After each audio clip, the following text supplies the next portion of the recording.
running mate. We're going to be compañeros de alma in this great lucha ahead. Can she overcome the email scandal? I don't trust the Clintons. Will Hillary Clinton finally break the glass ceiling? Nobody has a resume that measures up to hers. It's amazing that we're about to elect a woman president. We need to go big and we need to go bold. Tonight, the Democrats look to 4 more years in the White House. I'm ready to pass the baton. And I know that Hillary Clinton is going to take it. Join with us. Let's make this happen together and win the election.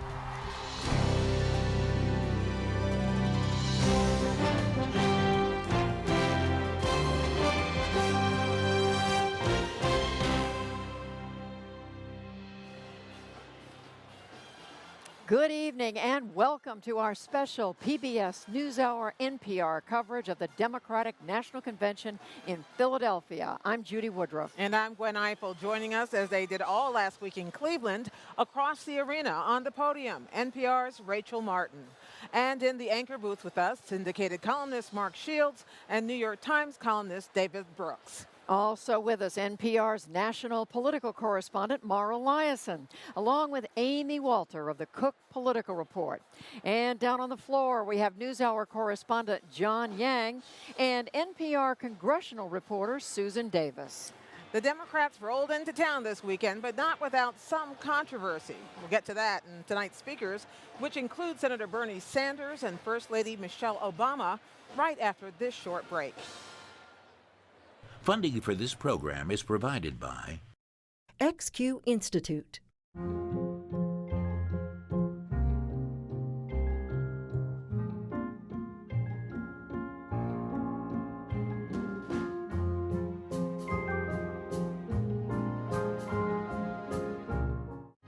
BNSF Railway. Lincoln Financial, committed to helping you take charge of your financial future. And the Corporation for Public Broadcasting, and by contributions to your PBS station from viewers like you. Thank you. Welcome back. We're here with our entire political team as the Democratic Party kicks off the first night of its 2016 presidential nominating convention. Now that the Republican convention is over, it is the Democrats' turn to formally nominate their candidate for president, Hillary Clinton. But Democrats arrived in Philadelphia with an email leak that has led to DNC Chair Debbie Wasserman Schultz stepping down.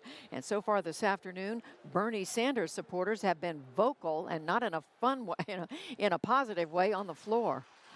David Brooks, tell us what you think about this. Every time Hillary Clinton's name is mentioned on the first night of her convention, we're greeted with boo. It's really quite astounding. This is not a scripted convention. It's worth pointing out the Democratic convention is just a lot bigger. There are a lot more people here, a lot more delegates. So when you go down there, the food lines are super long, the restroom lines are super long, it's super crowded. So there's an elevation to the atmosphere. Democrats are a little more raucous in general than Republicans. So the whole thing adds up to a passionate atmosphere. And the Sanders people have all the passion. I just had a Democratic congressman pull me aside in the hallway here, and he's surrounded by Sanders people down there on the floor. And he said, none of these people have ever met a Trump voter. They don't think he can possibly win. We know he can win. And so the establishment is much more conscious of the general election closeness, but a lot of the people down their floor, they just have Sanders passion. They're talking on the floor about immigration. They have one of the so-called dreamers, the young people who are hoping they don't have to be deported. Amy Walter, has this convention gotten out of control on the part of the Clinton campaign? Well, I guess we'll find out in, a few hours once the big names come out here. This is Elizabeth Warren, who's going to come out and speak to this group that's, quite frankly, many of them would have liked to have seen her on the vice presidential stage instead of Tim Kaine. Bernie Sanders, of course, comes out and speaks at the very end. We will get a sense, really, for how this is going. But like David, I bumped into a Sanders delegate who said, look, it takes us a long time to get over this. This campaign, we forget, this went a long time. We went all the way through California. There are a lot of folks here who still are in that mood and in that mode. And that's what these next 4 days are going to show us. The polling shows us something different than what we're seeing on the floor. The polling Pew came out today with a poll that showed 90% of Bernie Sanders supporters saying that they are going to vote for Hillary Clinton. But this is a different venue. Mark Shields, I'm sure that if we re-racked the tape to last Monday night, you would have found us around the table basically talking about how disorganized the Republican Party seemed and how much people were scared about what might happen in Cleveland. Cleveland went off peacefully. The Republicans had a raucous convention, but the Democrats seem like they're convinced that they're going to try to do the same thing. A week ago, Democrats were feeling quite superior. That the Republicans had this civil war in a leper colony going on, booing their runner-up to the presidential nomination. That script hasn't been lost. And I would have to say that most people I've talked to feel already homesick for Cleveland. Philadelphia is a beautiful city, but it is a mess to get to and from and in and out of the convention hall. And I really think that that contributes to part of the fractiousness and just the general unease. The other point I'd make is that a lot of these Sanders people, when he began, he was 65-5 behind. When you're getting delegates to fill out a slate, when you're 65-5 behind, you're not getting the county chairs. You're not getting the state senators. You're getting people who are true believers, who aren't pragmatists, who came, and they are not used to this whole process of, okay, Amy's got more votes, therefore I'm going to support her, even though she's to the right of Attila the Hun. NPR's Susan Davis is down on the floor with one of those Sanders supporters, Sanders delegates. Tell us all about this, and let's talk to her, Susan. I'm on the floor with Seth Berner. He is a Maine delegate, and as you can see, he was a very big Bernie supporter in the primary. Seth, are you ready to put your support behind Hillary Clinton? That's not a decision that I have to make yet. That's several months off, and I'll see what things look like when we get there. But Bernie Sanders today said he wants his supporters to get behind Hillary Clinton. Why isn't that good enough? Because I am not strictly supporting Bernie Sanders. I'm supporting a movement. I'm supporting issues that Bernie Sanders had represented, and he may feel that Hillary Clinton is the right person right now, but I might disagree with that.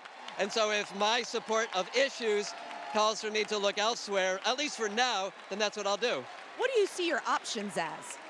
Well, again, I don't need to make a decision for November right now. The next vote that I have to cast will be Wednesday, and my vote on Wednesday will be for Bernie Sanders. What I do after that will depend on the conditions. I can say that stopping Trump is very important to me, but the best way to do that may depend on what has developed between now and then. So what do you say to your Democrat friends who say if you don't vote for Hillary, it's a vote for Donald Trump? Well, that may be what it looks like now. If I get closer to November, then I may agree with them more strongly. But I don't think it's healthy to be forced into making a commitment in July for what you're going to do in November. Many of the superdelegates who are going to put Hillary over the top made their decisions over a year ago, before an FBI probe came out, before WikiLeaks came out with some revelations that perhaps she isn't a strong campaigner. I don't know that anything like that will happen between now and November, but if it does, I should be free to respond to what the conditions are at that time. We'll have to leave it there. As you can hear, Judy, a lot of skeptical delegates still on the floor. Well, there was a lot of hedging in what that delegate told us, Gwen. I mean, he said, maybe I'll be ready to support Hillary Clinton, but Mara Liasson, maybe not. Well, maybe not. And we learned a lot of things today. First of all, Bernie Sanders isn't a Democrat. He's an independent and a socialist. And we learned something really interesting. Bernie Sanders doesn't have control over his own supporters. Today, when he spoke to a group of them and he said, we live in the real world. Now it's time to support Hillary Clinton in order to stop Donald Trump. Big round of boos. He sent an email to his supporters today saying, as a personal courtesy to me, please do not have any disruptions or protests on the floor. Nope, we heard boos, as Gwen pointed out, whenever Hillary Clinton's name came up, big round of boos. So he can't control them. What I'm interested in seeing tonight, what does he say? Does it have any effect? And can Elizabeth Warren change things? She is beloved by the same wing of the party that likes Bernie Sanders. Point of personal privilege. You want to go down to the floor for just a moment to listen to Astrid Silva. She is one of the dreamers that Judy referred to earlier, and I had the opportunity to actually go to Nevada. She's from Las Vegas, and interview her a couple of months ago and talk to her about her support for Hillary Clinton. Let's listen. I finally graduated from Nevada State College.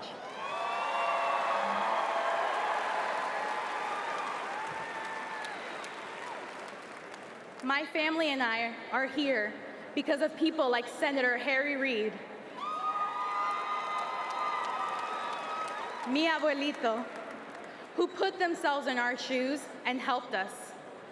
And while President Obama's immigration action protected me, we live in constant fear that my parents could be taken away from their grandson, Noah.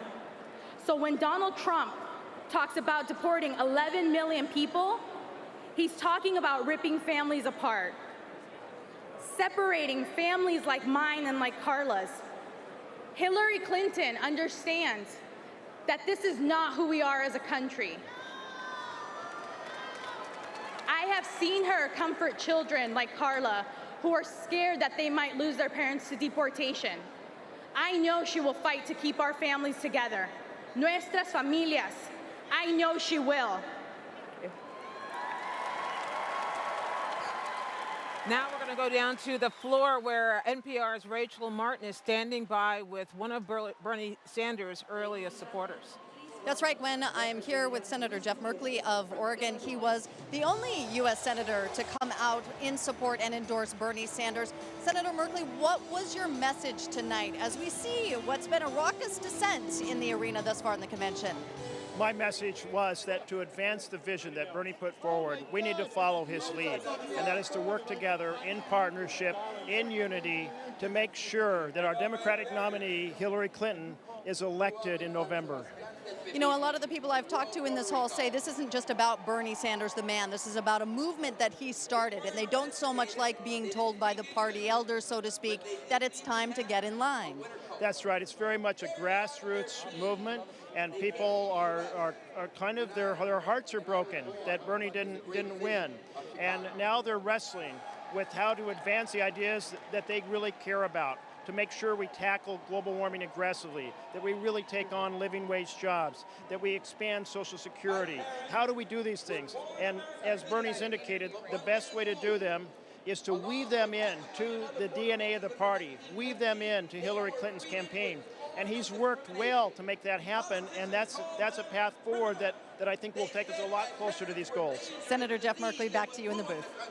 Thank you, Rachel. And joining us in the booth right now is someone else who has been very engaged in this election. He's New York City Mayor Bill de Blasio. Welcome, Mayor de Blasio.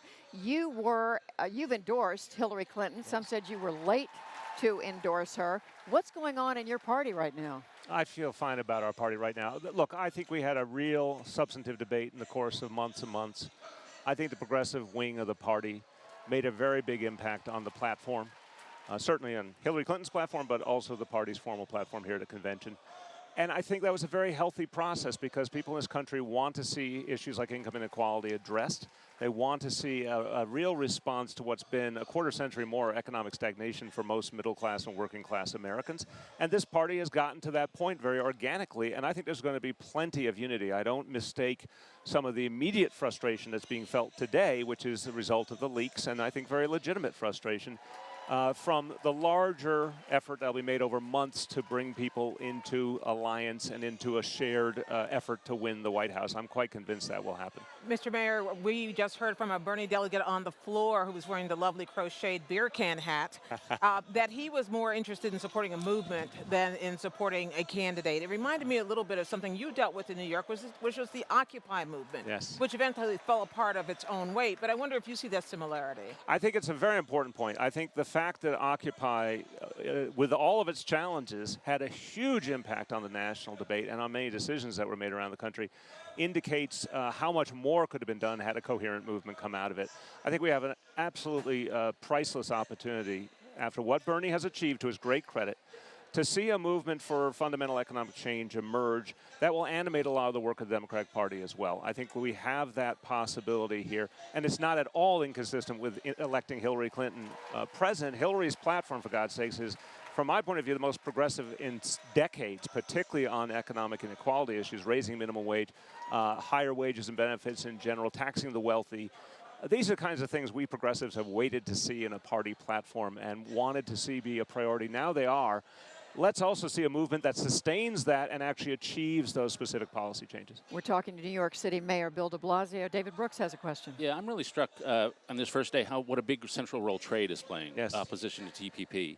Now, our city is a global city, relies on trade for headquarters and for deals. So isn't opposition to free trade in general and TPP a disaster for New York City? No, not at all. First of all, I think the energy behind the movement to oppose TPP, and I'm very much a member of that movement, comes from both the disappointments we saw as a result of NAFTA, but also the sense that the whole thing is constructed around an existing economic status quo that's not acceptable, that it's going to reinforce the concentration of wealth and power that we already have in this country.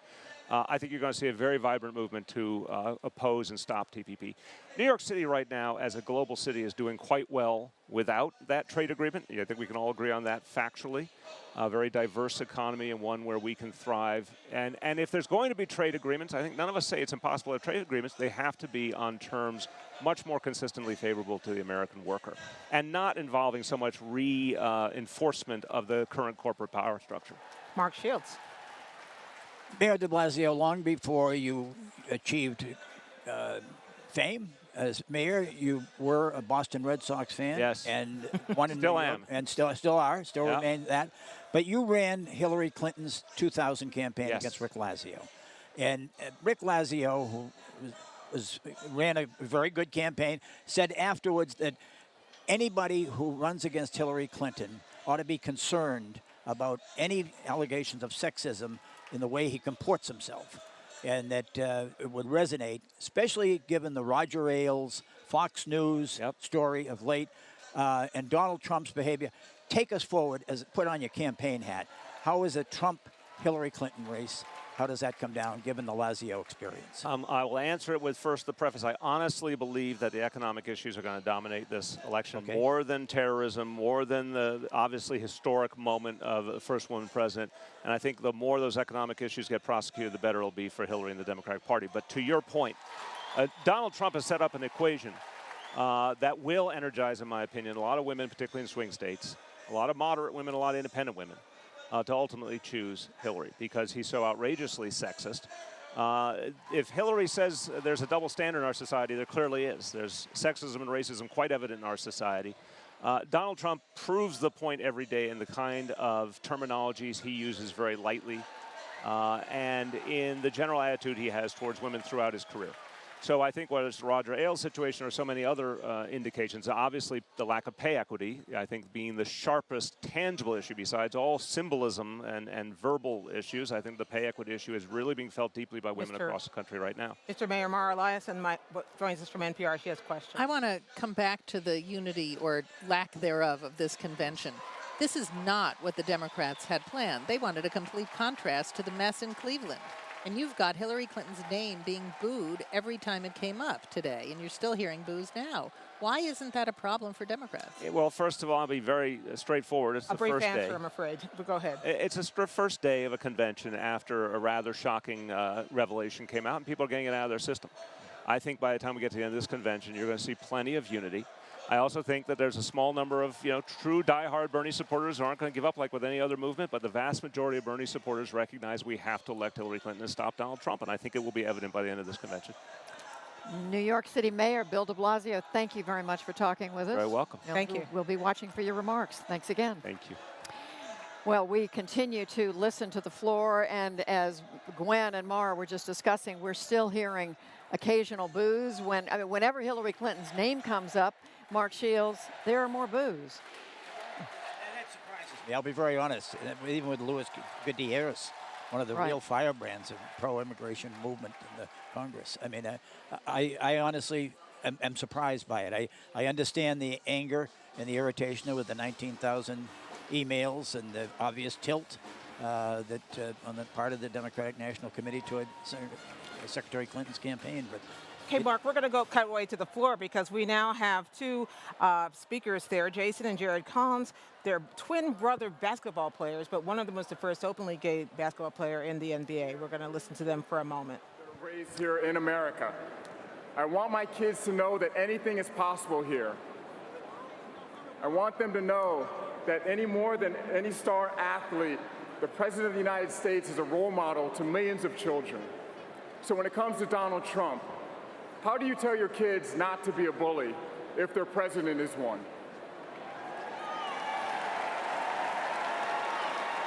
How do you tell your kids to respect their heritage? My wife is Mexican American, if their president disparages it. How do you tell your daughters they are empowered if their president reduces women to their physical appearance? My parents, my family, and all the great coaches I've had in my life have taught me the importance of working hard, playing fair, and most importantly, the ability to lead and bring people together to accomplish great things. That sounds like Hillary Clinton to me. And now, it is with great pride I introduce the first publicly gay athlete to play in any of the 4 major American sports leagues, my less handsome twin brother, Jason Collins.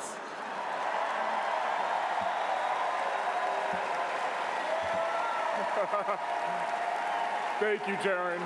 I'll get you back for that one later. My dream was to play in the NBA and live my authentic life as a proud gay man at the same time. I was able to accomplish both of those goals because of the people who have supported me throughout my life. Before I came out to the world on the cover of Sports Illustrated, I came out privately to the Clinton family. I've known their family for almost 20 years. I knew that they would accept me for who I was, and that they would help pave a path for others to do the same.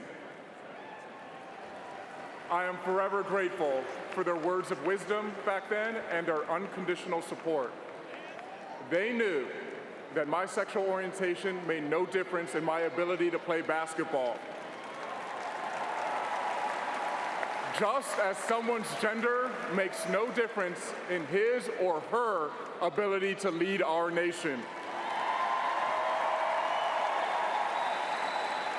Hillary has defended the LGBT community for years, from co-sponsoring the Matthew Shepard Hate Crimes Prevention Act to helping pass the first ever UN resolution on LGBT human rights, to making sure transgender individuals' passports could reflect their true gender. As both an African American and a member of the LGBT community, the choice for continued progress is clear. This November, we must elect Hillary Clinton as our next president. Thank you.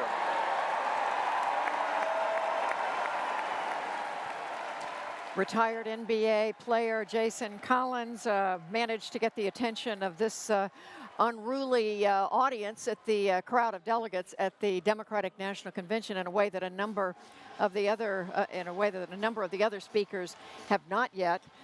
Amy Walter, you know, we're watching. There's a different feel to this convention already, isn't there? I mean, there was disruption and disunity at the Republican convention last week, but is it chaotic? How would you describe it? Well, I think David summed it up pretty well, which is there are simply a lot more people. You know, Democrats have a lot more delegates than Republicans do.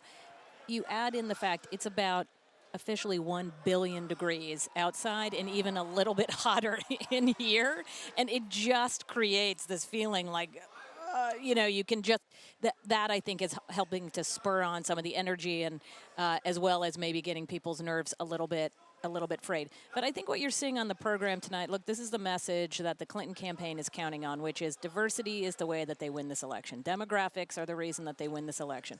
They just put people up on stage now who had stories about immigration and their immigration status. We have gay African American up there. We're going to have more talk of sexual orientation.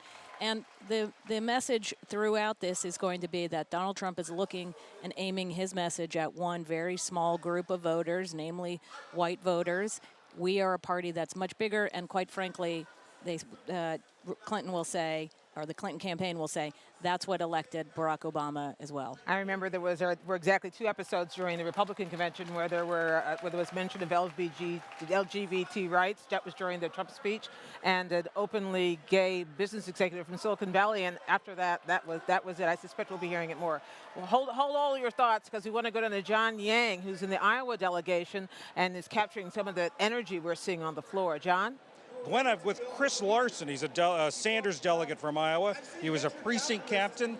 And you were telling me earlier you think he gave up a little too easily. I do. I was a little disappointed on the endorsement, about a month short of the convention. Also, I was very disappointed that the minority reports weren't filed from Orlando.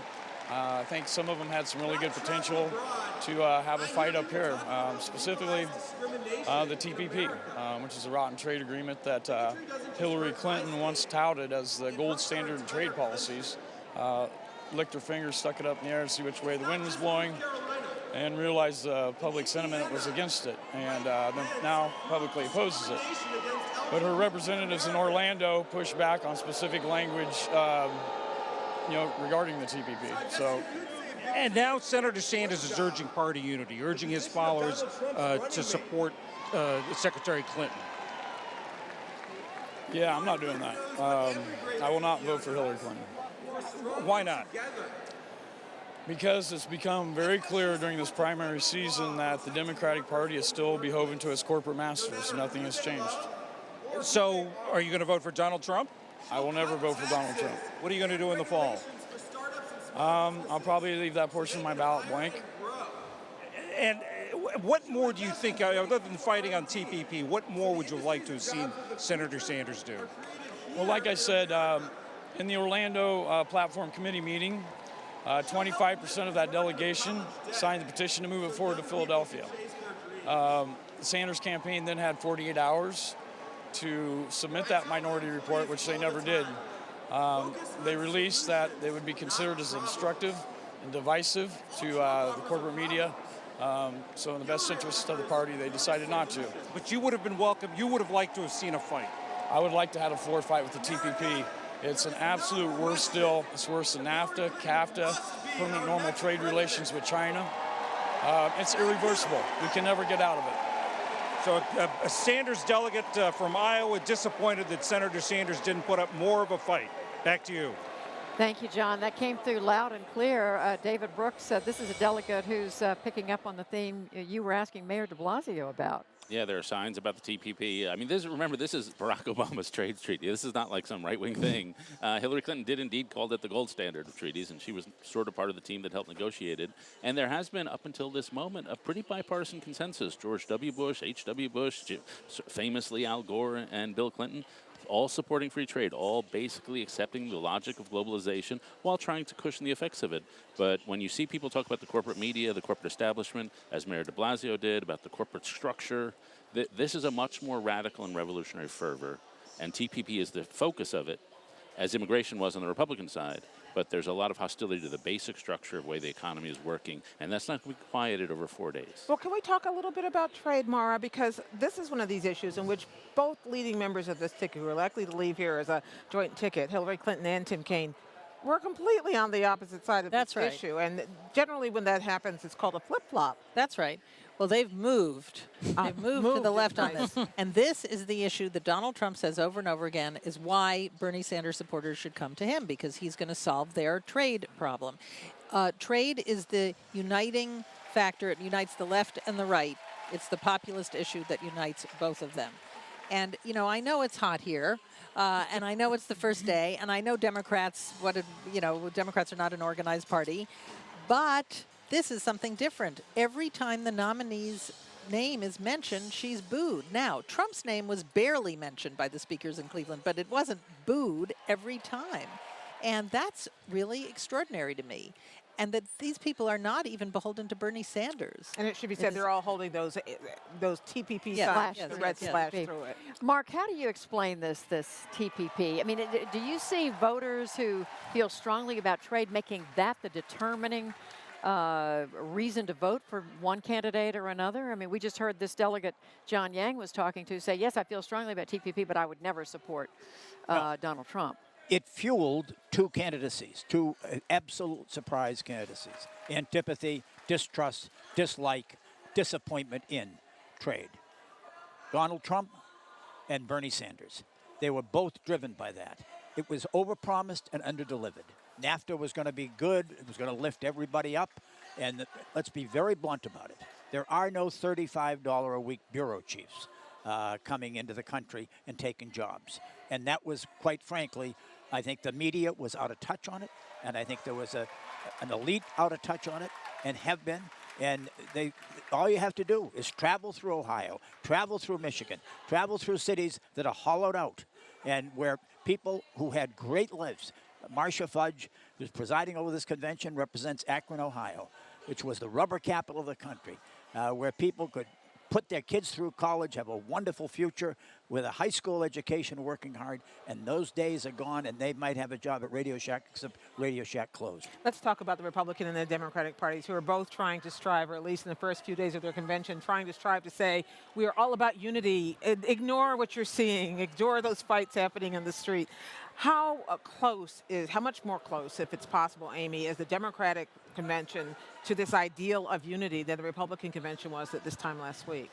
Well, I think the most important thing to remember whenever we're talking about this race is you have two of the most unpopular candidates in modern times. And I think we always have to come back to that, which is even within their own party, they have some higher negatives than you would suspect. Now, Hillary Clinton, however, is doing much better just in terms of the way she's viewed within her party versus the way Donald Trump is viewed within his party. So she starts out in a better place right there. But the fact of the matter is there's still this real issue about I think it's two things. One, it's even within her own party, people don't necessarily like or trust her. And the second part, which is what I think she needs to do more than anything else this convention, is tell us who she is and what she stands for. What is this campaign about?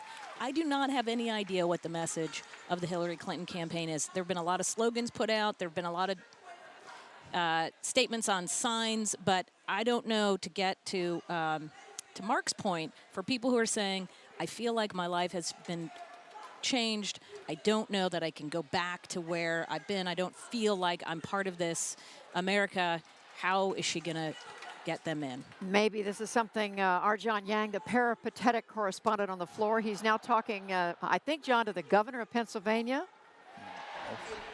Governor Tom Wolf, the host governor here in Pennsylvania. A lot of sort of a raucous start to this convention, with Bernie Sanders supporters feeling a little aggrieved, it seemed, on the floor. What's your take on this? Well, I think we're Democrats, and we argue and get our ideas out, and that's what this campaign has been about. And we're going to leave here unified on Thursday night. In the meantime, we're having a good, robust conversation. Senator Sanders is going to speak here tonight, and I think we're all going to come together. So I actually think this is a great convention. It's getting off to a good start, and it's what a convention should be. Not only the host governor, but you're the governor of a state that's one of the big three swing states in terms of the term that the Clinton campaign uses. How does this race look to you going into the fall? I think when voters go into the voting booth in November, they're going to look at the alternatives, Donald Trump and Hillary Clinton, and they're going to vote for fairness. They're going to vote for the person who has been committed to fairness throughout her life and who has actually been able to promote public policies that have delivered on that promise. We need fairness. I understand that. She understands that. She's been committed to that. And I think as a result of that, she's going to win. I won in Pennsylvania because of that, and what I've done over the last year and a half with education funding, fair funding formula, with expansion of Medicaid, with non-discrimination, with a minimum wage proposal. I've done things that play to that fairness, that really address those fairness issues that are real, that are important, and Hillary Clinton believes in those things too. What does Tim Kaine do to this to the ticket in Pennsylvania? I think he adds a very complimentary tone to the campaign. He believes in those same issues. Look at his life. Look at what he's done. He represented ordinary Americans as a lawyer. he represents all the things that this party stands for, all the things that are going to take us to victory in November, take Hillary to victory in November, and that gets back to the fundamental issue, a level playing field, fairness, not just for the 1%, but for everybody in the United States. Donald Trump's been talking a lot about trade, an issue that you would think might appeal to a lot of displaced blue-collar workers in western Pennsylvania. How much success do you think he's going to have? How do you keep them on your side in the fall? I think you say trade does not need to be our enemy. Workers who are displaced by trade have to be taken care of. We cannot say you're on your own. We cannot say we can't withdraw, retreat to behind this free market globalization idea. Where there are consequences to free trade, bad consequences for working Americans, we've got to address those things. We've got to make sure that we have the benefits of trade, but we have got to make sure that we are not what we have now, the unfair issues of open trade. And I think that's where Hillary Clinton is going to be very strong. Pennsylvania Governor Tom Wolf saying fairness is going to bring Hillary Clinton over the line in Pennsylvania. Thank you very much.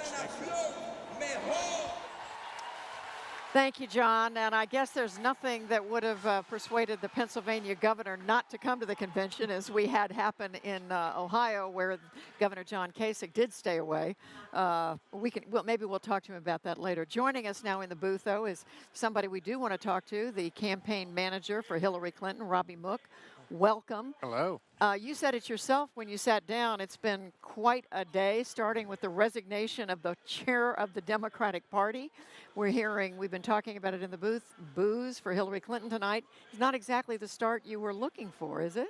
Well, this is the first day of the convention, obviously, and it's kind of a business day. So actually, I'm really proud of what we've already accomplished in these first few hours. As you know, we had to pass our platform. It passed by acclamation. There were no minority reports. We passed our rules.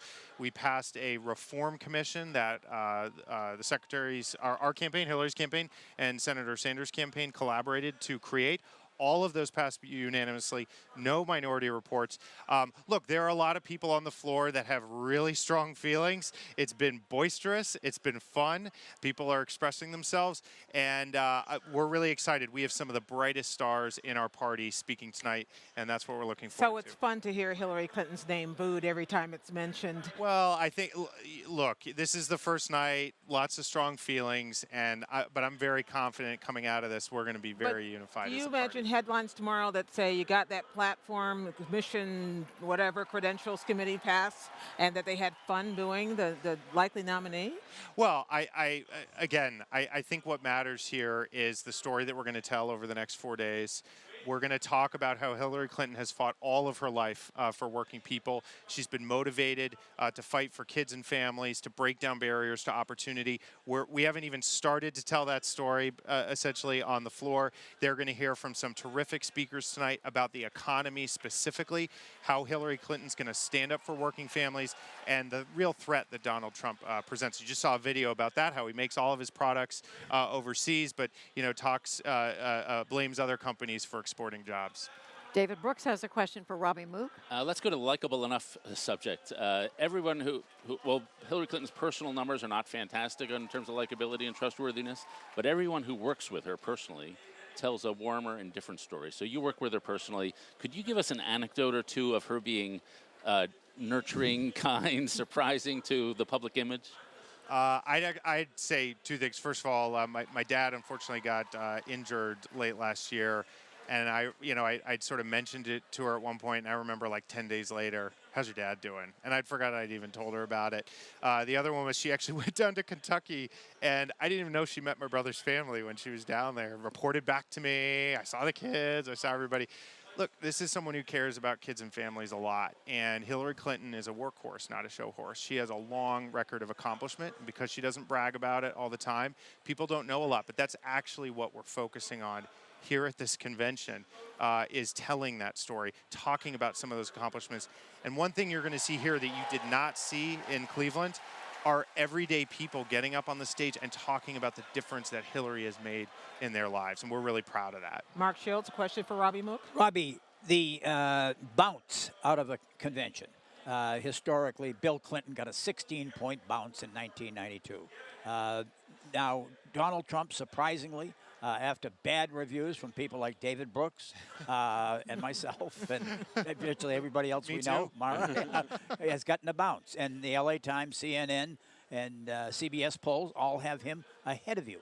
Now, what kind of a bounce do you expect, and where will those polls be 1 week from now? To the end of the week. Look, I think you're making the important point here, which is we got to wait till we get through both conventions to make any conjectures about where the race really stands. I don't think anybody's going to see a 16-point bounce. We're also not in a three-way contest like they had last time, so I think it's a bit of a different dynamic. But I'm very confident we're gonna see a nice lift coming out of this convention. And I wouldn't pay too much credence. I don't pay a lot of credence to public polling to begin with. I certainly wouldn't pay a lot of attention after one candidate has had 4 days of wall-to-wall television coverage, even if I didn't think it was the best. Okay. Mara Liasson. Robbie, look, you've been working with the Sanders campaign to try to tamp down a little bit of this booing.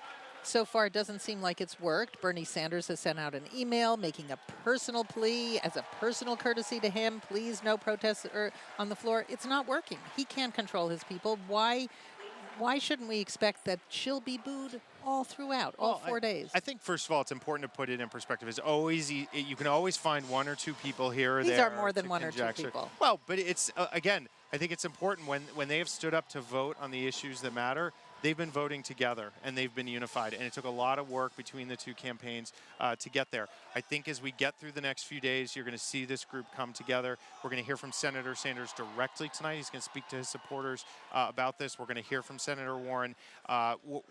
That we are going to be unified. Not a single person on that floor wants to see Donald Trump as our president, and everybody on that floor understands the difference that Hillary Clinton is going to make in people's lives. Robbie Mook, you've given a couple of interviews on weekend television in which you made the connection between this email hacking scandal and the Russia, the big brown bear, and the fact that one of our enemies, or at least not one of our friends, might be behind it and in league with Donald Trump. You always preface it by saying experts say or others say, which is what Donald Trump does too when he says things. So why do you bring it up? What is it? How significant do you think it is? And is this something we're going to hear more about after this convention is over? Well, we're hearing a lot about it now. And let me just say two things up front. One, I was shocked, as I started to see the information come together and I was briefed on this. It is shocking and it is disturbing and it sounds almost like fiction. But what the experts are saying, and I'm prefacing it that way because I'm not a cybersecurity or international affairs expert, but what the experts are saying, and this was reported on the New York Times today and in the Washington Post, is that it was Russian state actors who went into the DNC, stole these emails, and because they were the ones who possessed them, that they were probably the ones who released them to be leaked by WikiLeaks. And again, the pattern by which this happened is typical of these Russian state actors. So look, I'm not interested in making false claims, and I think every claim that we have made on this has been completely backed up by the reporting. And in fact, it was reported yesterday that the FBI is in fact looking into this, that they are investigating that the Russians are the ones perpetrating these attacks. So I don't want people to confuse this with political rhetoric or spin. It's real, and I think it should be concerning to anyone in this country that foreign actors, particularly aggressive actors like the Russians, could be trying to influence our elections. Story will continue to unfold. Robbie Mook, the manager of the Hillary Clinton campaign for president, thank you very much. And we are continuing to follow this story as you just laid it out. Thank you very much. Rachel Martin is down on the floor. Rachel. Hi, Judy. So I've heard you all up in the booth talking a lot, and we have too been down on the floor talking about all the dissent that's been happening among Bernie Sanders supporters. But I would say that there's not so much a revolution happening down here on the floor as there is a sort of evolution. Because if you remember earlier in the coverage, earlier in the night, there was this raucous response. Every time anyone said Hillary Clinton's name, there were all of these very loud boos. The crowd was riled up. That has started to subside a little bit. And what's interesting is that there is an individual parallel happening. When you sit down with delegates one-on-one and you talk to them about what's going on in their head and their heart, immediately they launch into a diatribe. Some of them, the Bernie supporters, launch into a diatribe against Hillary Clinton and why she wasn't their pick and why Bernie Sanders rather, has their support, still does. But when you sit with them a little bit and you push it and you say, all right, Well, if he doesn't get the nomination, which he's not going to, and you are faced with a choice between Hillary Clinton and Donald Trump, what do you do? And they are reluctant, but they say, and one woman in particular from Michigan says, it doesn't matter who, you vote blue. When asked, she said, I have far more in common with Hillary Clinton than I will ever have with Donald Trump. And she said this mythology that there is somehow a crossover between Bernie Sanders supporters and Donald Trump supporters, she says, just doesn't bear out. So there's a sort of change happening, at least among the voters that we have talked to here. Still very much attention, but a kind of emotional catharsis, which is what some would argue this convention is all about. Back to you. Rachel Martin of NPR down on the floor for us. It got suddenly dark down there because they're playing one of a series of campaign videos, and then we expect to hear from Senator Kirsten Gillibrand. Let's hear the end of this one. She's a horrible person. Well, obviously, it's great outer beauty. I mean, we could say politically correct that the look doesn't matter, but the look obviously matters. Like you wouldn't have your job if you weren't beautiful. His policies are very backward. They're very anti-women. Is this someone that you would vote for? No, he has to be stopped.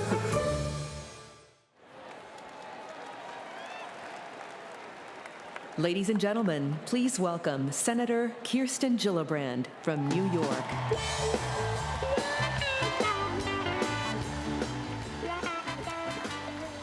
We're watching Senator Kirsten Gillibrand of New York come to the podium, junior senator from the state of New York. And we were just saying it's interesting to watch how the Democrats at this convention are tackling Donald Trump. Rather than having speakers say, lock her up and get the crowd chanting that, they're showing some videos where, in effect, they're both making fun and pointing at Donald Trump's behaviors. They've now run 5 or 6 of these through the course of the afternoon and evening. Now we can dip in and listen to Senator Gillibrand of New York. Henry's mom. Like most working parents, my husband and I juggle a lot. We're fortunate to have flexibility, but some days we still barely keep it together. The vast majority of working parents have it much tougher. They're struggling with too little time, too little money, and too little support. And Washington hasn't caught up to their reality. Families today look almost nothing like they did a generation ago. 8 in 10 moms work outside the home. 4 in 10 moms are the primary or sole breadwinners, and many are single. Thanks to marriage equality, more children grow up with 2 moms or 2 dads. Yet today, our policies are stuck in the Mad Men era. We are the only industrialized nation that doesn't guarantee workers paid family leave. Many women can't even get a paid day off to give birth. Most parents work outside the home, yet childcare can cost as much as college tuition. Families rely on women's income, but we still don't have equal pay for equal work. This makes no sense because we know that when families are strong, America is strong. Hillary Clinton gets it. Not just because she's a working mom and Charlotte and Aiden's grandmother, but because for her, it's about her core values. The idea we have that we have a responsibility to one another. It's about who we are as a nation. It's why after law school, she could have gone to a fancy law firm, but she chose to work at the Children's Defense Fund, where she advocated for children with disabilities.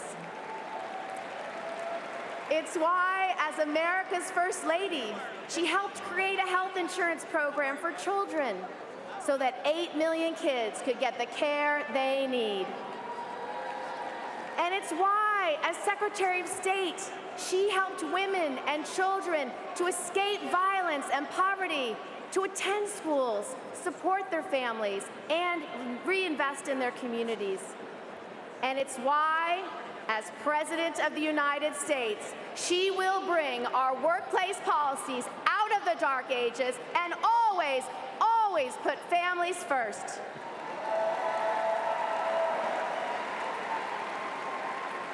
You see, Hillary Clinton's life's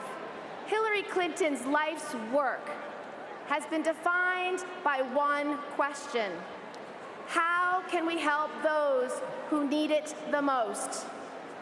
Donald Trump has been defined by a very different question: how can I help myself the most? Donald Trump actually stood on a debate stage and said that wages are too high. Hillary knows that in the richest country in the world, it is unacceptable that a mom with 2 kids working full-time still lives in poverty. Donald Trump says that when it comes to paid family leave, you have to be careful of it. Hillary knows that it is long past time to have guaranteed paid family leave. Donald Trump thinks that women should just work harder because, and I'm quoting, "you're gonna make the same if you do as good of a job." Every woman in America knows that is not true. Hillary believes women deserve equal pay for equal work. The choice in this election could not be clearer. If you believe in the values that have always made us great, if you believe in keeping America great, then support Hillary Clinton. Thank you, and God bless this great nation. Senator Kirsten Gillibrand of New York, who endorsed Hillary Clinton before she even announced she was running. She's the one who played the woman card first tonight. Mara Liasson, mom of 2 kids, talked about paid family leave. She played the grandmother card. That we're going to expect that to hear that recurring throughout the week. We're going to hear it recurring throughout the week. Women are some of Hillary Clinton's strongest supporters and Donald Trump's weakest demographics, and they really need to keep it that way. Let's go back to the floor, listen to a little bit of Senator Al Franken of Minnesota.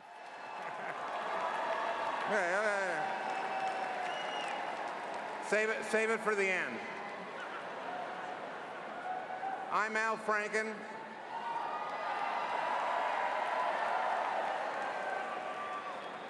I'm Al Franken, Minnesotan, senator and world-renowned expert on right-wing megalomaniacs. Rush Limbaugh, Bill O'Reilly, and now Donald Trump. Now, a little about my qualifications. I got my doctorate in megalomania studies from Trump University.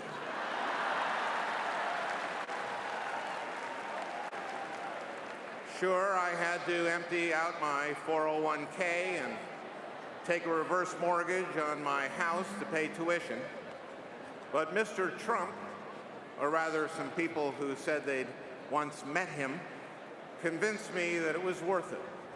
And frankly, as a proud alum of Trump U, I think we may be underestimating Donald Trump. Sure, he's scammed a lot of people. But did you know that Trump University's School of Ripping People Off is ranked 2nd in the nation, right behind Bernie Madoff University? That is no mean feat. And Trump University is about more than just bilking people, although trust me, you will get built. It's also about learning directly from success experts like Scott Baio, Mike Tyson, and of course, a life-size cardboard cutout of Mr. Trump himself. Now, of course, Trump University wouldn't be Trump University without its business school. Their bankruptcy program in particular is known throughout the real estate investment community for its creativity. The most popular course, Bankruptcy 101, How to Leave Your Partners Holding the Bag, is taught by the cardboard cutout itself. The pride of Trump University, of course, is its library, located on a shelf in a closet on the 3rd floor of Trump Tower. All of Mr. Trump's bestsellers are available for sale at a special rate for students, which is 10% higher than the retail price. Clearly, Donald Trump's enormous, dare I say, huge success as a businessman qualifies him to be president. And if you believe that, I've got some delicious Trump steaks to sell you.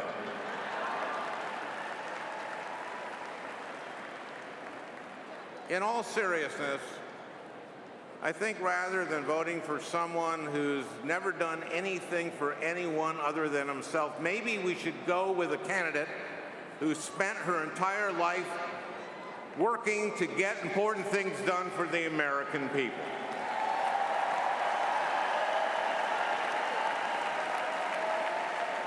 I've known Hillary for almost a quarter century. I've never met anyone smarter, tougher, or more ready to lead us forward. I am proud to call Hillary Clinton my friend, and I can't wait to call her Madam President.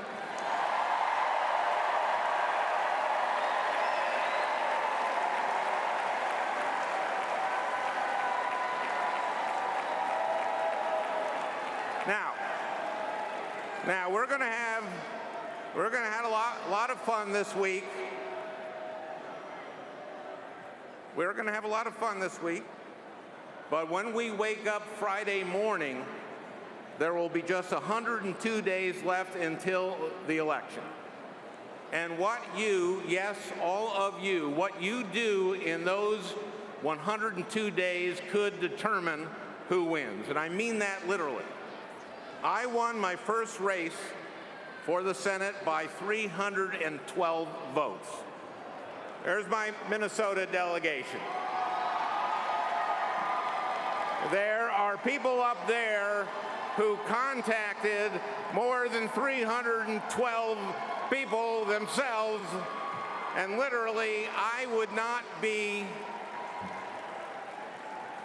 here. The reason I am, they are, each of them individually, the reason I am giving this speech here and not into my bathroom mirror. My friend Paul Wellstone,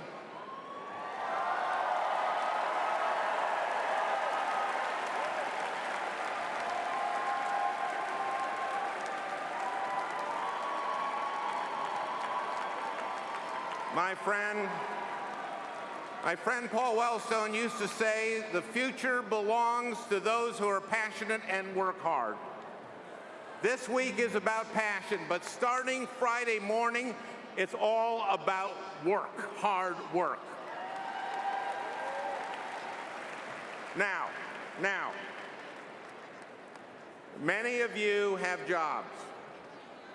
Many of you have families. Ignore them. Let me tell you something. Kids love it when their parents aren't home. They love it. And let me tell you something else. An 8-year-old kid knows how to use a microwave oven. And let me tell you something else. An 8-year-old kid can teach a 4-year-old kid to use a microwave oven.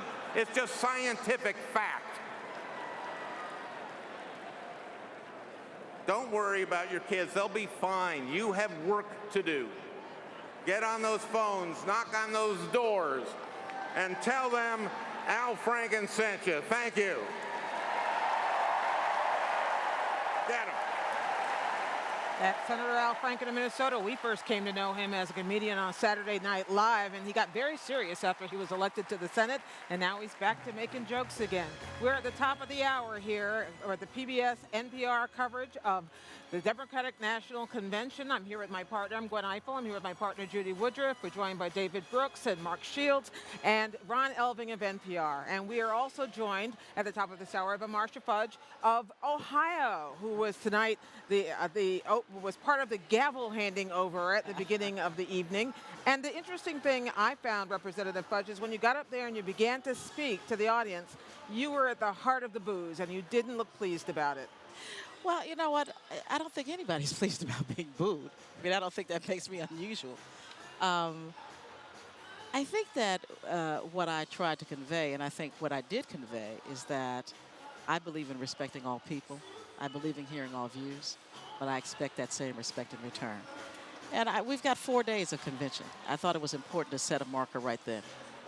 Are you, Representative Fudge, are you talking to Bernie Sanders supporters about how they go through the process of supporting Hillary Clinton? I mean, are you having those kinds of conversations, and what are they saying back to you?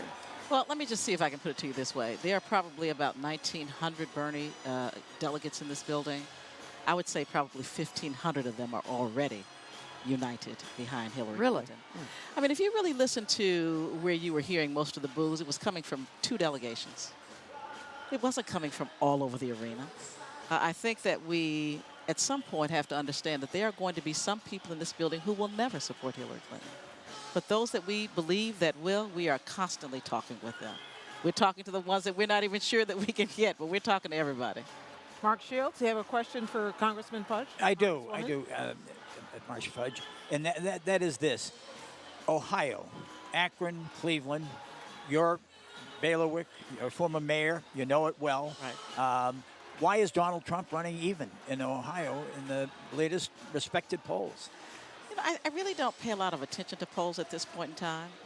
I've been there long enough to know that most of my constituents don't even pay attention to these races until after we get through probably Labor Day. I think you also have to understand that Ohio is, in fact, the swing state for a reason. It is a purple state. And so it's not unusual that you would have candidates run close. That's the kind of state we are. That is why they call us a swing state. Where Representative Fudge, David Brooks has a question too. How'd you know that? So let's talk about your district. And your part of Ohio has been through a pretty serious economic transformation, in some way dislocation over the course of your lifetime. And Bernie Sanders is playing right into that.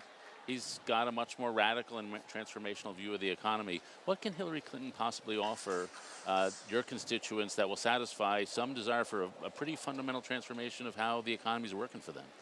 Hillary Clinton won 70% of the votes in my district. So whatever it is that she was offering them, they were buying. Even with his proposals, et cetera, she took 70% of the vote. So I don't know that there's much more that she needs to offer. We have already decided she's our candidate. But what did work in that case? Well, I think a number of things work. One is that we have a great deal of trust in Hillary Clinton. She spent some time in the state. People got to know her. In my area, in Northeast Ohio, 45% of all the Democratic votes in the state of Ohio come out of Northeast Ohio. And so when you win my district by that strong a number, the odds are very, very strong that you've got a good shot at winning the state of Ohio. We liked her message, that she gave us concrete proposals, not just we ought to have a revolution, not just that, we're going to have free college tuition. Everybody wants that, but how do you pay for it? And I think that our voters are sophisticated enough to look beyond what rhetoric and to look at who really has a track record. Because I believe, as do my constituents, that what you have done in the past is a very good indicator of what you will do in the future. Ron Elving of NPR, you have a question for the Congresswoman? Madam Chairman, though, can't you empathize a little bit? Can't you feel some sympathy with the Bernie supporters who came here still feeling as though they had a live challenge, and when they arrived in the hall this afternoon, they felt as though it was suddenly being turned into a coronation and everything was presumptively about Hillary Clinton? Well, I don't know why it wouldn't be about Hillary Clinton. I mean, she won the popular vote by almost 4 million votes. She won almost every major state in this country, and she won more delegates. But I do sympathize and I empathize because I know what it's like to get into a campaign and lose and put all of your hopes and your dreams into a candidate. But I think that what you are missing is that when the platform committee met, they came out with a unanimous decision on what the platform should be, and it is very progressive, and Bernie got 80+% of what he wanted.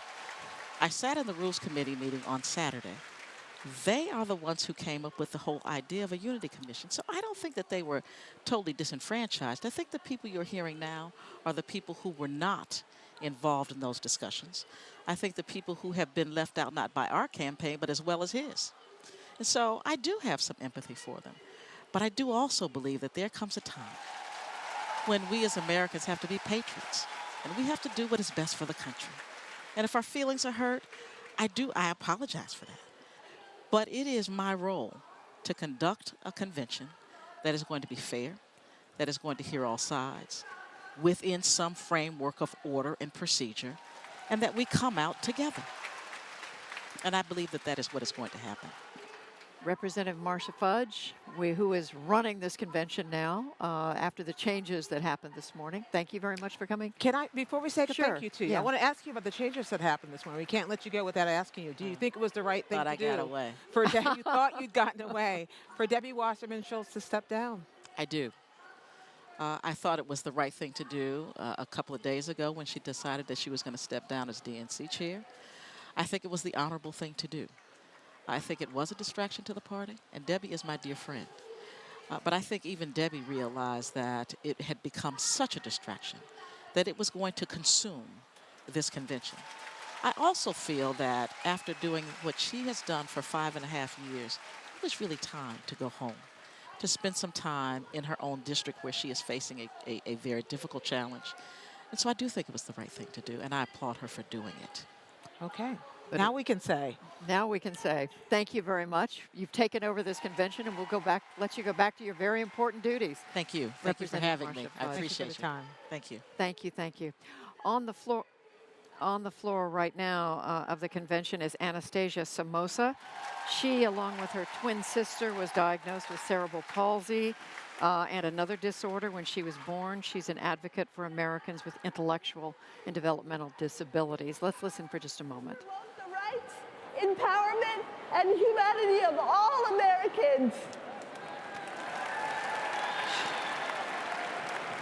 She knows that when we support access to education and employment opportunities for absolutely everyone, more of us will be able to live happy, independent lives and to promote, build, and contribute to this great country.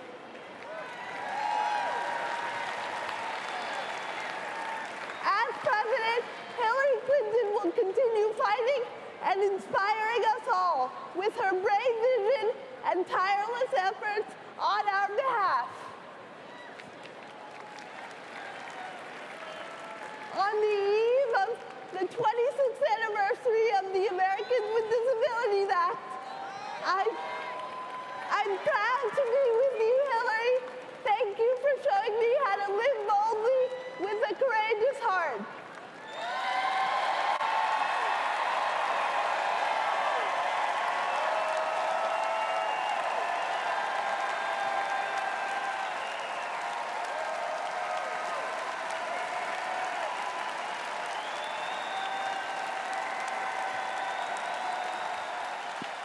That's a standing ovation for Anastasia Somoza, who just delivered a courageous speech on the floor of the Democratic National Convention. She did. That's something you wouldn't see at a convention some time ago.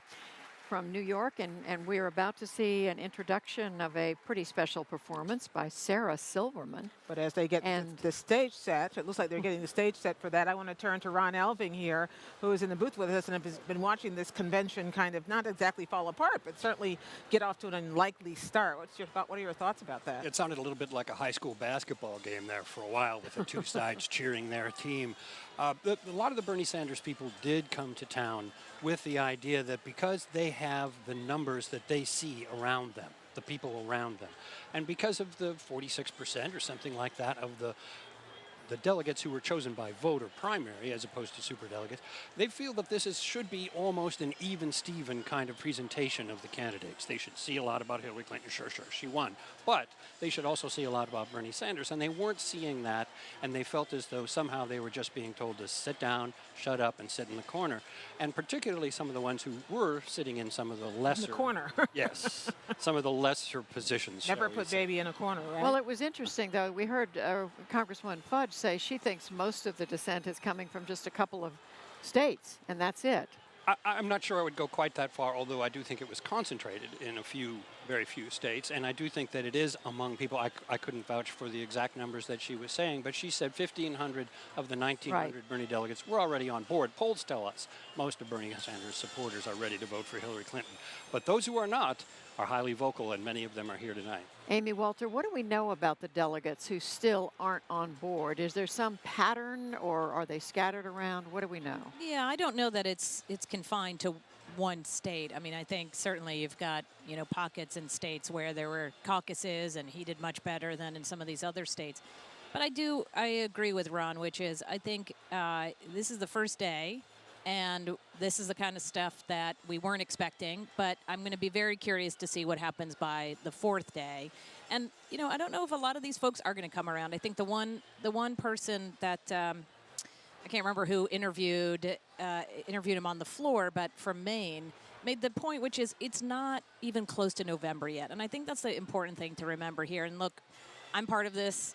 I'm here in the bubble. We were in Cleveland together. We're here together. We see a group of people who are uniquely committed to politics. That is not 99% of Americans. And most of them are going to they tune in a little bit now. They're going to check back out, and then they're going to check back in October. They don't have to make up their mind today about who they're going to vote for in November. David Brooks, I overheard, I was listening to Marsha Fudge say she felt sorry for the delegates who'd lost. She didn't sound really sorry. She sounded like she was working to say that. First, I applaud your Dirty Dancing reference. I should say that earlier. Don't put baby in the corner.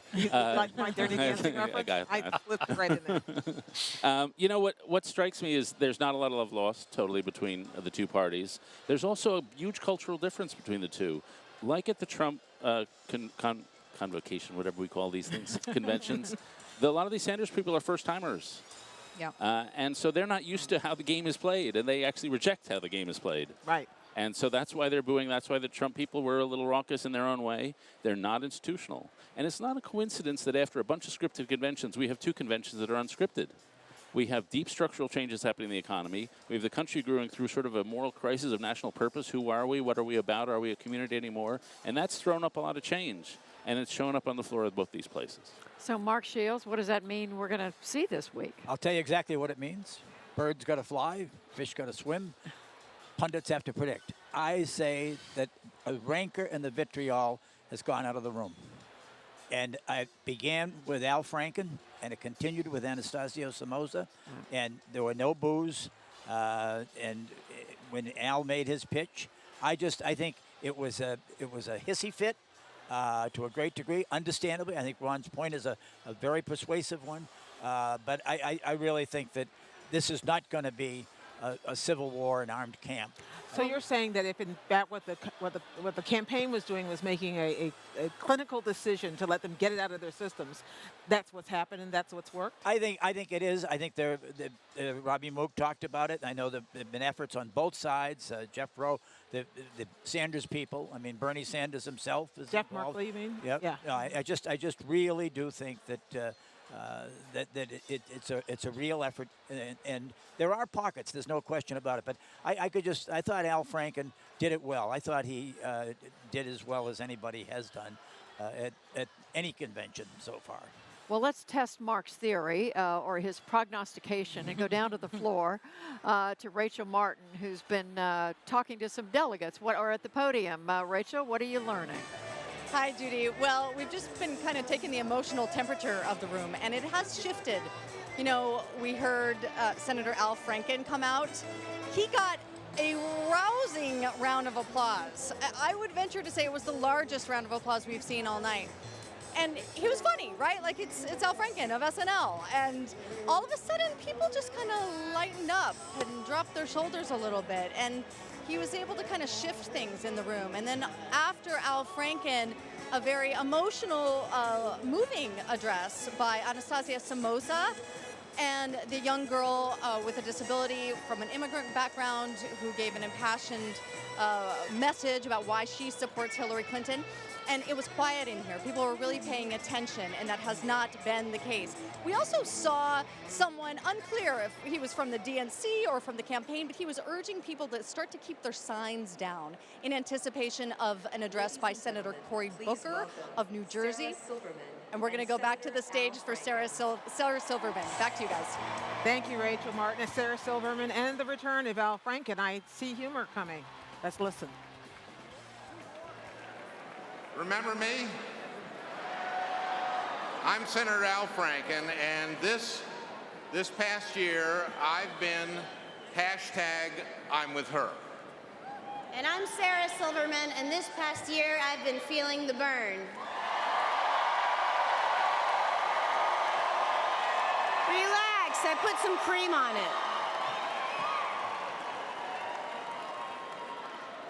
What'd you say? I said I put some cream on it. You see, Sarah's the comedian, so she gets the joke, and I'm the politician now. So I get to make what's known as an ask. But trust me, it's a good ask. You see, if you go to HillaryClinton.com before midnight tonight and join the team, you can be not just #I'm with her in spirit, but #I'm with her literally. As in, you could win a trip to Philadelphia to be here on Thursday night when Hillary accepts the nomination. You see, Sarah? That's even more fun than getting to get the joke. Oh, Al, you still got it. Oh. Well, while we're on the subject, can I make my speech now? Oh, absolutely. Go ahead. Thank you. Al, get out of my frame. As some of you may know, I support Bernie Sanders and the movement behind him. And Bernie's already succeeded in so many ways. He proved that Citizens United is in fact not a necessary evil. And by the way, Citizens United, isn't that such a beautiful name for something that means billionaires buying politicians? Good Lord. Rails against the very spirit of our democracy. And I'm very glad that Hillary has vowed to overturn it. Not only did Bernie wake us up, he made us understand what is possible and what we deserve. You know, my shrink says we don't get what we want, we get what we think we deserve. And Bernie showed us that all of America's citizens deserve quality health care and education, not just the wealthy elite. I know, it sounds so obvious. Who wouldn't agree with that? But yet it's not what's been happening. You know, I happen to believe the crazy notion that people who maybe weren't born with the same opportunities as you and me should be given the same opportunities as you and me. And all it takes to accomplish this is everyone, is all of us. Or as a pretty kick-ass woman once said, it takes a village.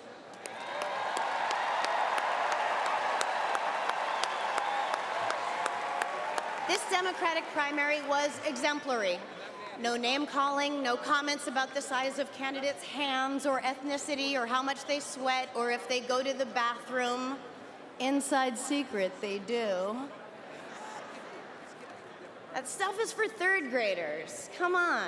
That's like major Arrested Development stuff. That's I'm still emotionally for and calling people names from my gold-encrusted sandbox because I was given money instead of human touch or coping tools stuff. But I digress. I've just been told to stretch. Hillary heard the passion of the people. the people behind Bernie and brought those passions into the party's platform. And that is the process of democracy at its very best. And it's very cool to see. Hillary is our Democratic nominee, and I will proudly vote for her.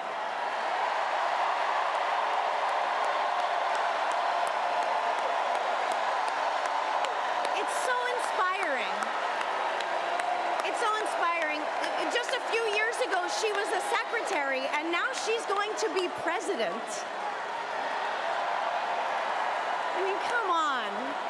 She's like the only person ever to be overqualified for a job as the president. So I tell you this, I will vote for Hillary with gusto.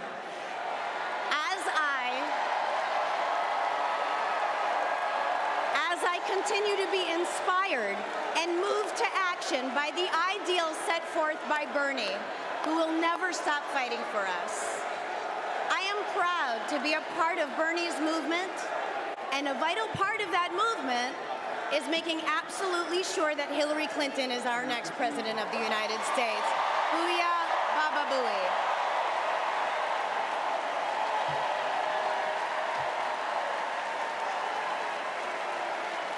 Gee, that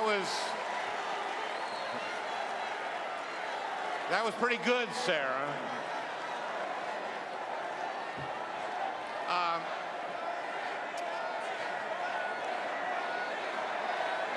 Hillary. Unity. Hillary.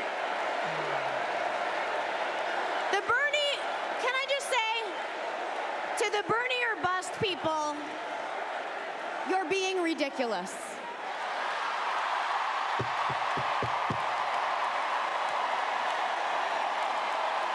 He told us to stretch, so I figured I'd add that.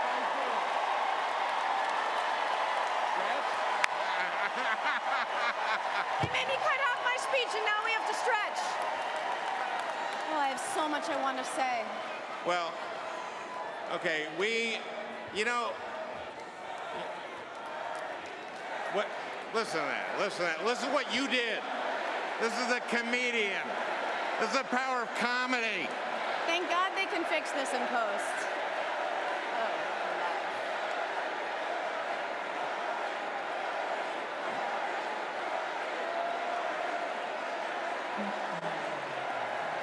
You know, we have been,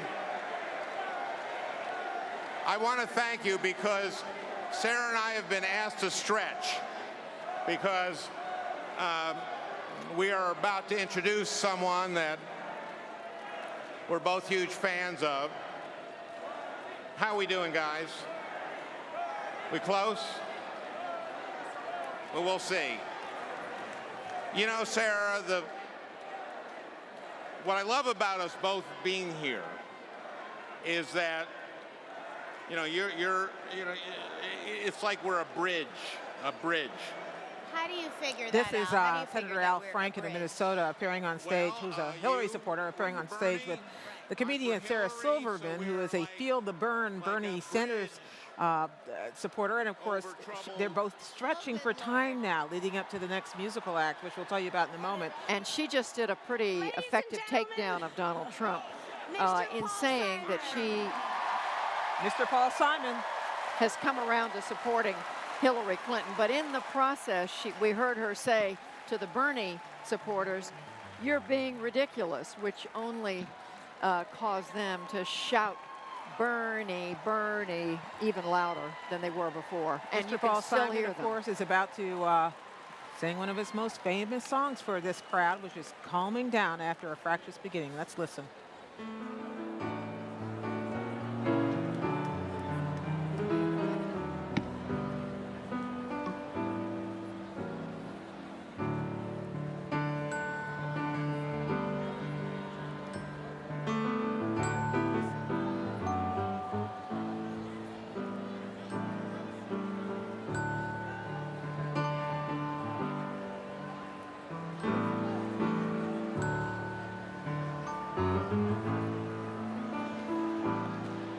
when you're weary, and you're feeling small, when tears are in your eyes, I will dry them all. I'm on your side. When times get rough and friends just can't be found, like a bridge over troubled water, I will lay me down like a bridge over troubled water. I will lay me down.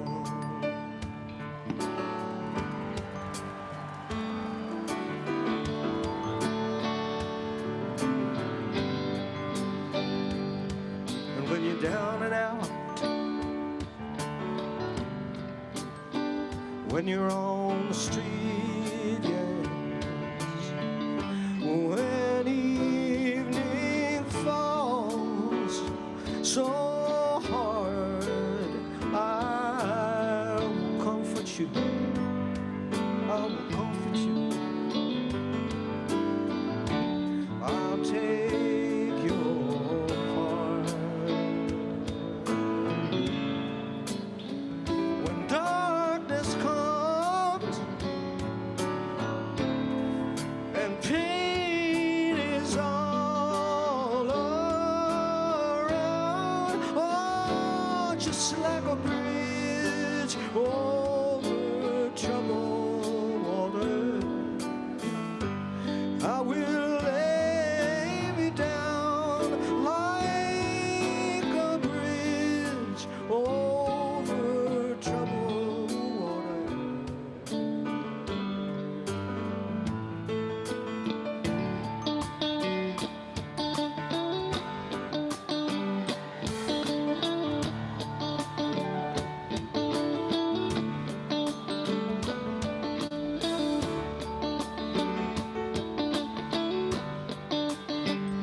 Sail on, silver girl. Sail on by. Your time has come to shine, and all your dreams are on their way. See how they shine.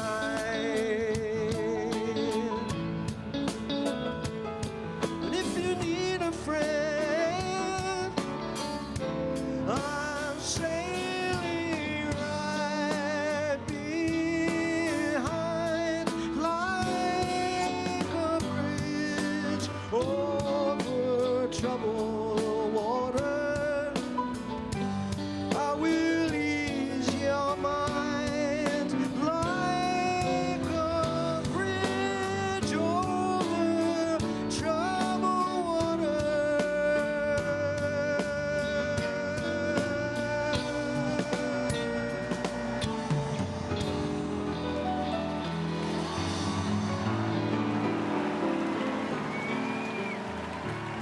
Paul Simon, and of course to the legendary Simon and Garfunkel singing Bridge Over Troubled Water, which in a room like this tonight where there's been so much fractiousness brings the crowd down, hands holding, swaying, singing along, Judy. I think he served literally as a bridge over troubled waters, at least for a few minutes, because leading into Paul Simon's performance was a pretty raucous reaction to the comedian Sarah Silverman saying to the diehard Bernie fans, you're ridiculous, which only made them angrier.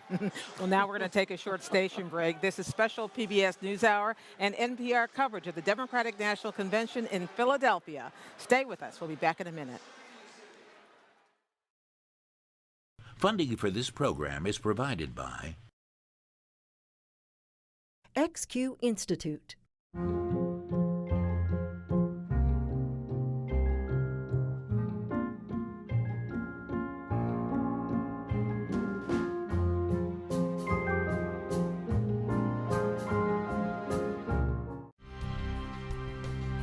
BNSF Railway. Lincoln Financial, committed to helping you take charge of your financial future. This program was made possible by the Corporation for Public Broadcasting and by contributions to your PBS station from viewers like you. Thank you. Reliable, balanced, real. Election 2016 on PBS. I'm John Lewis. I represent the 5th Congressional District of Georgia. 1964 was a very difficult convention for the Democratic Party. All across the American South, people were organizing for the right to vote. We had organized something called the Mississippi Freedom Democratic Party. Mrs. Hamer, this brave, courageous black woman, testified before a committee, and she told her story, how she had been beaten, how she had been arrested. That 18 of us traveled 26 miles to the county courthouse in Indianola to try to register to become first-class citizens. We was met in Indianola by policemen. And it was so powerful that President Lyndon Johnson called a press conference while she was testifying to get her off of TV. I have never seen anything like it. But what happened there created the environment for the Democratic Party to reform itself.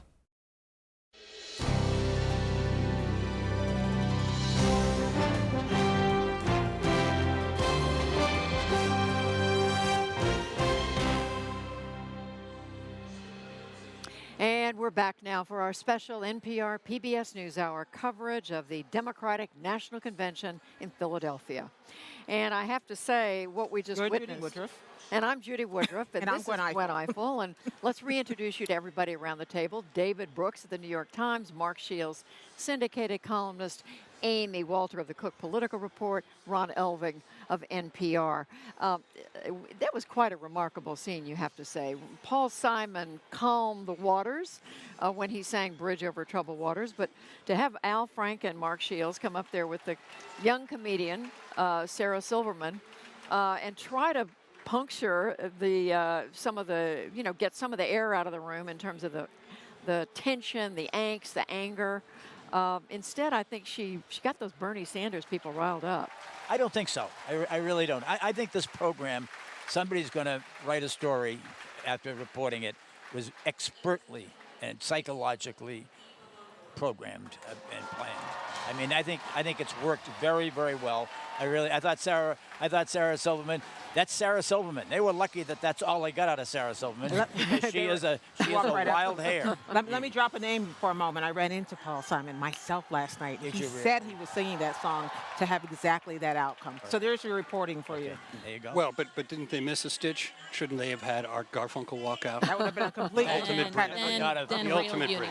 Step too far. Let's watch Eva Longoria. Famous actress from Desperate Housewives fame. Like many of you, this election is very personal to me. I'm from a small town in South Texas. And if you know your history, Texas used to be part of Mexico. Now, I'm 9th generation American. My family never crossed a border. The border crossed us.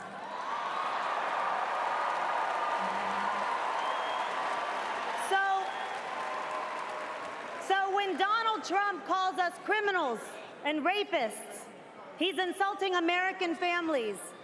My father is not a criminal or rapist. In fact, he's a United States veteran.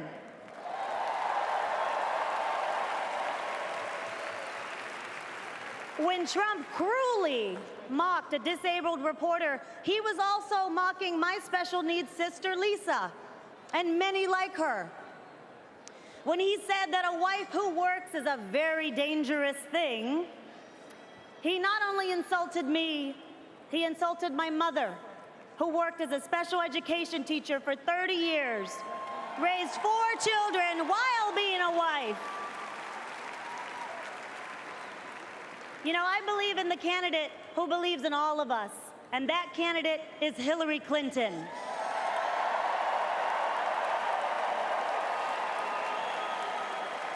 Hillary has spent her whole life fighting for all Americans, from health care reform to equal pay for women, to gun safety to protecting the economy. She is the most qualified presidential candidate ever.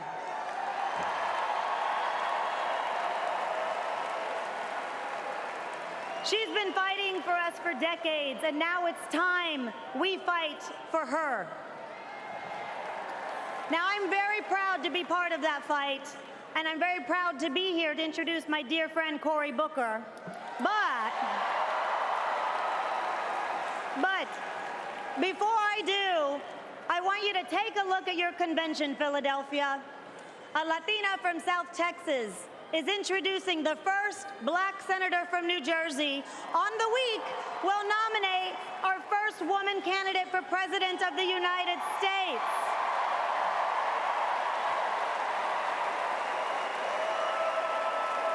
Pretty great. So guess what, Donald? It turns out America is pretty great already. Ladies and gentlemen, please welcome Senator Cory Booker.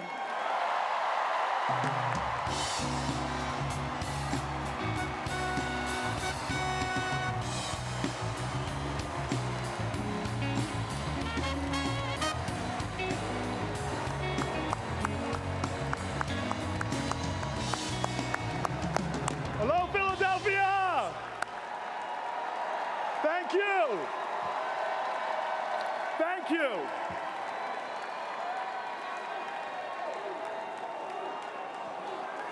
Thank you. Thank you. Thank you. Thank you. Thank you very much. Thank you. Thank you. Thank you very much. 240 years ago, our forefathers gathered in this very city, and they declared before the world that we would be a free and independent nation. Today, we gather here again in this city of brotherly love, to reaffirm our values before our nation and the whole world. Our purpose is not like theirs to start a great nation, but to ensure that we continue in the best of our traditions.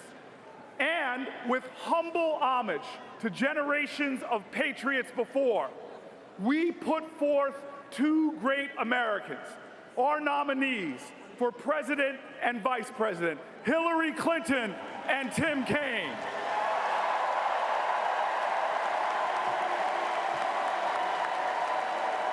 Now, looking back to our history, our founding fathers put forth founding documents that were indeed genius. But our founding documents weren't genius because they were perfect. They were saddled with the imperfections and even the bigotry of the past. Native Americans were referred to as savages. Black Americans were fractions of human beings, and women were not mentioned at all. But those facts and ugly parts of our history don't distract from our nation's greatness. In fact, I believe we are an even greater nation, not because we started perfect, but because every generation has successfully labored to make us a more perfect union. Generations of heroic Americans have made our nation more inclusive, more expansive, and more just. Our nation wasn't founded because we all look alike, or prayed alike, or descended from the same family tree. But our founders, in their genius, in this, the oldest constitutional democracy on the planet Earth, they put forth the idea that all are created equal, that we have inalienable rights. And I'm so proud that it was upon this faithful foundation that we built a great nation. And today, no matter who you are, rich or poor, Asian or white, man or woman, gay or straight, any religion or none at all, you are entitled to the full rights and responsibilities of citizenship. In this city, our founders put forth a Declaration of Independence, but let me tell you, they also made a historic Declaration of Interdependence.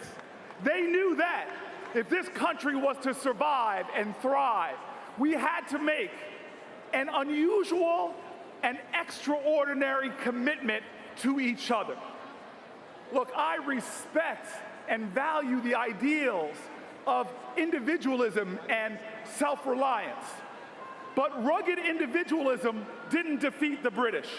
It didn't get us to the moon. It didn't build our nation's highways. Rugged individualism didn't map the human genome. We did that together. And so this is the high call of patriotism. Patriotism is love of country, but you can't love your country without loving your countrymen and your countrywomen.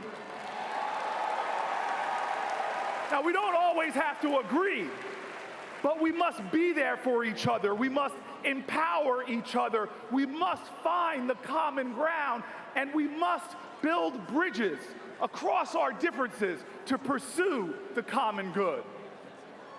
Let me tell you, we cannot devolve into a nation where our highest aspirations are that we just tolerate each other. We are not called to be a nation of tolerance. We are called to be a nation of love.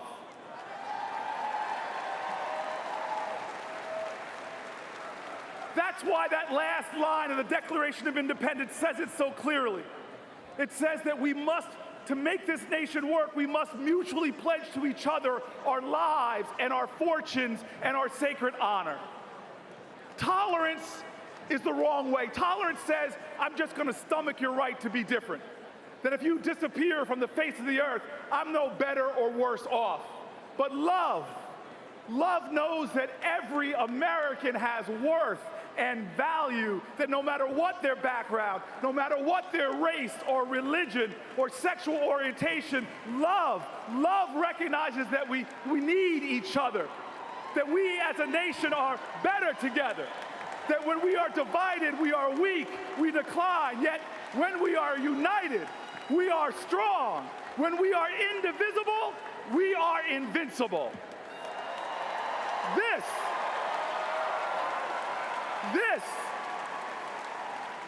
This is the understanding of love that's embodied in one of my favorite sayings.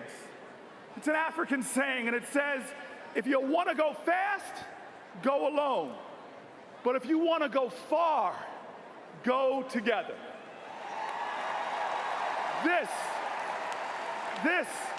is the reason why I am so motivated in this election, because I believe this election is a referendum on who best embodies the leadership we need to go far together. Donald Trump is not that leader. We've watched him try to get laughs at other people's expense, try to incite fear at a time we need to inspire courage, try to rise in the polls by dragging our national conversation into the gutter. We've watched him cruelly mock a journalist's disability. We've watched him demean the service of my Senate colleagues, saying he's not a war hero. He was a war hero because he was captured. Trump said, I don't like people who get captured. Would he say that to POWs from World War II? Would he say that to POWs from Vietnam? Would he say that to the brave men and women in Iraq and Afghanistan right now, risking capture or worse? That's not the commander-in-chief. We've watched Donald Trump paint with a broad, divisive brush, saying that Mexican immigrants who came to build a better life in America are, in his words, bringing crime, they're bringing drugs. He called many of them rapists. He said that an Indiana-born federal judge can't be trusted to do his job because of his Mexican ancestry, a statement that his fellow Republicans have described as racist. We've watched Donald Trump.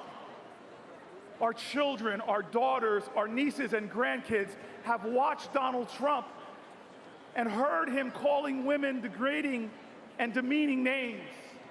Dog, fat pig, disgusting animal.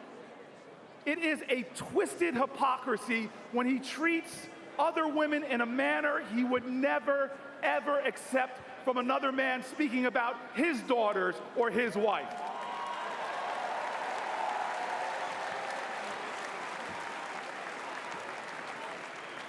In this great nation where our founders put a fundamental principle forward of religious freedom, he says, ban all Muslims. Don't let certain people into our America because of how they pray. Now, I take particular interest in the fact that Trump says he would run our country like he's run his businesses. Well, I'm from Jersey. And I'm from the Great Garden State, and we've seen how he leads in Atlantic City. He got rich while his companies declared multiple bankruptcies. Yet without remorse, even as people got hurt and lost jobs by his failures, he bragged, and I quote, "The money I took out of there was incredible." Yes, he took out a lot of cash, but he stiffed contractors, many of them small businesses, refusing to pay them for the work that they've done. You know, we in America have seen enough of a handful of people growing rich at the cost of a nation descending into crisis.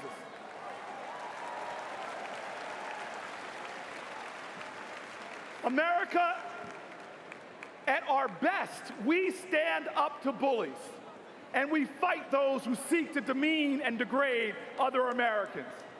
In times of crisis, we don't abandon our values, we double down on them. Even amidst the crisis of the Civil War, Lincoln stood up and called out to all of our country, saying, "With malice towards none and charity towards all." This is our history. This is a history that I was taught. My parents never wanted my brother and I to get too heady. Gratitude was our gravity. So they never stopped reminding my brother and I that our blessings sprang from countless ordinary Americans who showed extraordinary acts of kindness, decency, and love. People who struggled and sweat and bled for our rights. People who paid the ultimate price for the freedoms we all enjoy. I was told that we can't pay those Americans back for their colossal acts of service, but we have an obligation to pay it forward to others through our service and our sacrifice. I support Senator Cory Hillary Booker Clinton of New because Jersey, these are her elected in values. 2013. He was the mayor of Newark, New Jersey, and remains a rising star in the party. As he's speaking to an audience full of a lot of current or former stars, Bill Clinton is there in the family booth tonight, sitting with former or current Pennsylvania Senator Bob Casey. We've also seen Susan Sarandon and Danny Glover, the actors who are big Bernie Sanders fans and supporters. And we've also seen people like Rosie Perez. But we also, the interesting thing to me, Mark Shields, is that we hear Cory Booker talking about essentially what we see in a lot of signs in the hall tonight, love trumping hate. And they seem to be making the point about happiness and upbeatness as opposed to what we've heard before. And together, in contrasting rugged individualism or isolated individualism from community, and a very persuasive speech for community, I think Cory Booker is making. I would point out a little ironic history, and that is Bill Clinton, former president, sitting with Bob Casey Jr.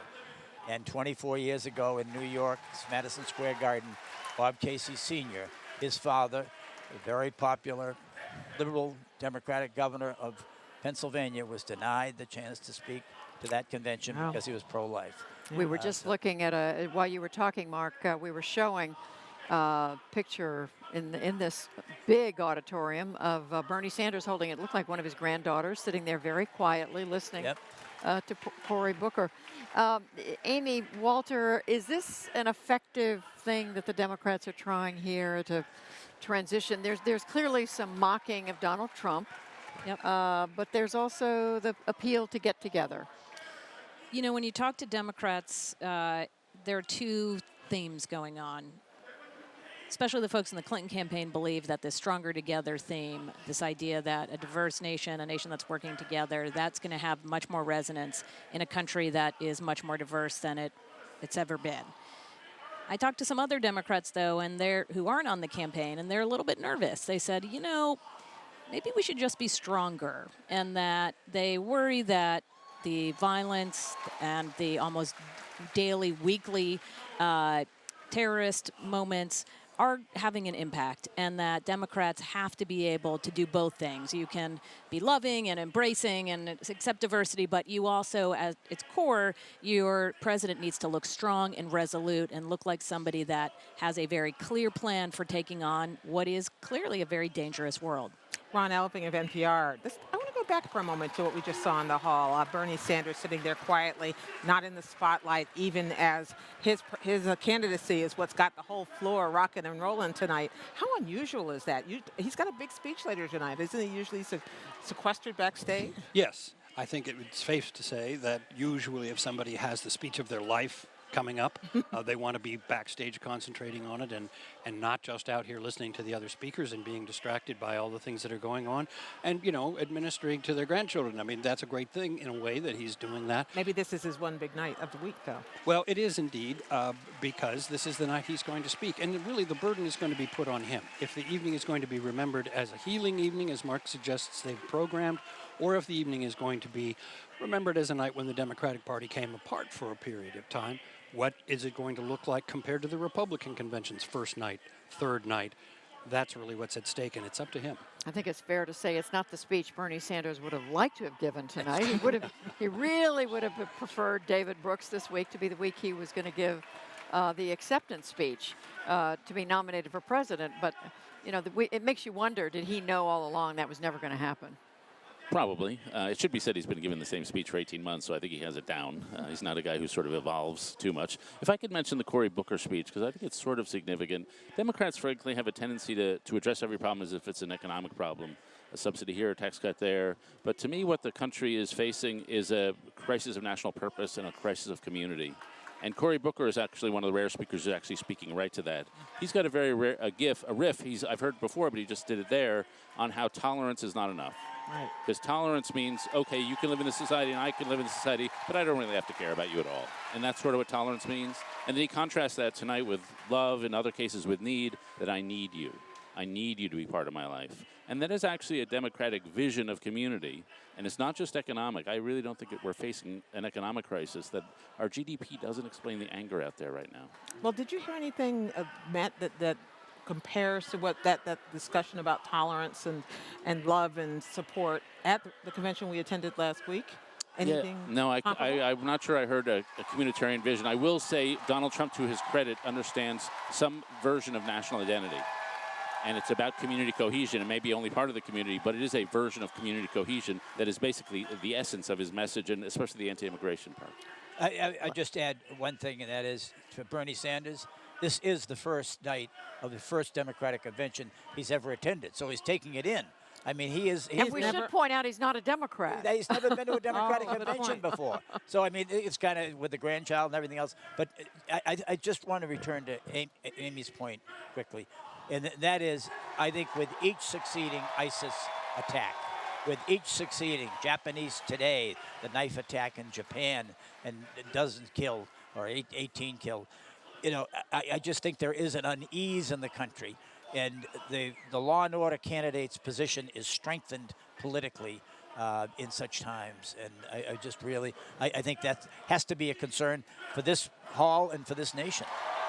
We are seeing just the end now of, maybe not quite the end of Cory Booker's speech, but we have someone on the floor. Who is it we have on the floor? Rachel Martin, who's on the podium, and she's taking in what it's seeming to be, as the evening goes on, and more unified crowd. Am I making that up, Rachel? Question mark? Yeah, Gwen, I think we can say that, at least in this moment.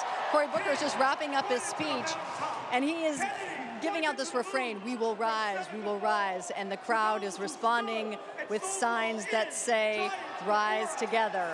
So this is his job in this moment, is to kind of lay the table for the main events, which are coming up. We are going to be hearing from some very important speakers tonight. We're going to be hearing from Elizabeth Warren, of course, senator from Massachusetts, leader in the progressive wing of the Democratic Party. Her voice will be important as a unifying force in this arena tonight.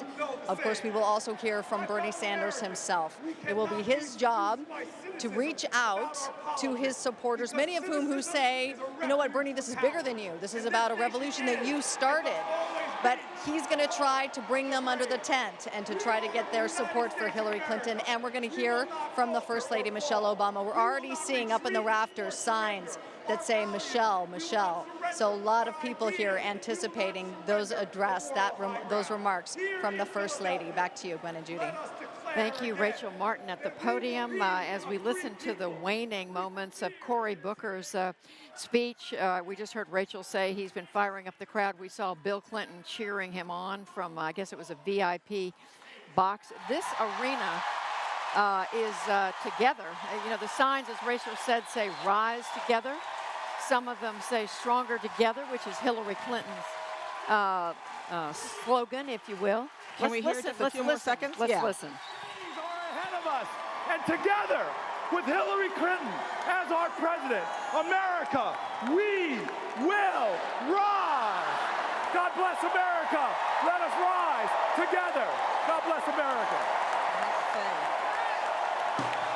That is the first time all night long we have heard this. I have to say, the first time all night long, Judy, that I have heard this crowd chant together in unison, excited about a single thing instead of against each other. And that's not an easy thing to do with this crowd, where there are clearly pockets of Bernie lovers, including, we just spotted one. They were still going strong at the beginning of Cory Booker's remarks, but they did seem to fade away. Here now is one of those videos where this one is called Trump Exposed. This is the Democrats' way of looking at what they believe are Donald Trump's vulnerabilities. Let's dip into this for just a moment. They regret to inform me that Command Sergeant Major Jonathan Langford had died. I did receive money to take care of me and my son. I needed to do something good with it. I needed to be wise with it. When your spouse dies and decisions have to be made, it can be paralyzing because you don't want to make a mistake. At Trump University, we teach success. That's what it's all about, success. It's going to happen to you. One of the things that drew me to this program was that Donald Trump himself, who's already successful, is going to teach other people how to be as successful as he is. It was a classic bait and switch scheme, starting with the fact that it was not a university. During the initial free seminar, they will tell you that they can help further your business. The only package that was offered was the $35,000 package. Essentially preyed on poor and vulnerable people, told them that they can make a lot of money in a real estate market that was about to go bust, and had them leverage their savings to do it. I realized this is not what I signed up for within a week. I called the person who's supposed to be mentoring me. I got absolutely no help whatsoever. Many instructors and mentors had no experience buying or selling real estate. One sales executive testified the whole focus of Trump University was on selling. Even to single mothers with 3 children who, quote, may need money for food. When you make a mistake like this, it's very embarrassing. I'm a single mom, I'm a widow, I have a kiddo who depends on me. I believe Donald Trump has built his empire not by treating people respectfully. I can't see him helping anyone but himself. This is the video that we're about to see, and we're going to hear from Cheryl Langford, whose husband died in Iraq. She went to Trump University. We're going to take a break. We'll be back with our special coverage. I'm Hari Srinivasan in Washington with an update of the day's non-convention news. At least 19 people were killed and about 20 were wounded in a knife attack in Japan, the country's worst mass killing in generations. Police say it happened at a facility for the disabled in a town outside Tokyo. National broadcaster NHK reports the suspect is a former employee at the facility. He turned himself in after the attack. Most of the 20,000 evacuees from a wildfire north of Los Angeles are being allowed to return home. The blaze has burned more than 50 square miles since Friday, destroying at least 18 homes so far. Flames driven by winds swept through rugged uphill terrain. Nearly 3,000 firefighters had been on the lines, but they said progress was slow.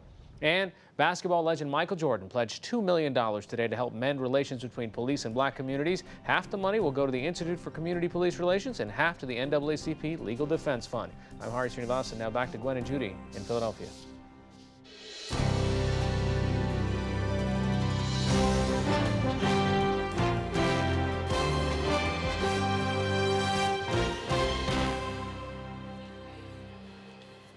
And if you're just joining us, this is special live coverage of the Democratic National Convention from NPR and the PBS NewsHour. I'm Judy Woodruff. And I'm Gwen Eiffel. We're joined around the table now for this hour by Domenico Montanaro of NPR, Amy Walter of the Cook Political Report, Mark Shields of Mark Shields Incorporated, and David Brooks of David Brooks Incorporated. Thank you both for coming back to us. We're going to go back to the floor and listen for a bit to a young woman named Cheryl Langford, who heads at the local chapter of Gold Star Wives in San Antonio, Texas. And she is telling the story of how she lost her husband, used the $35,000 from an Army insurance payment to go to Trump University. He has all the money in the world, and there's nothing wrong with that. In fact, I signed up for Trump University because I thought I could learn something from him. But then he decided to make himself even richer by cheating working people who had nothing to spare. What kind of man does that?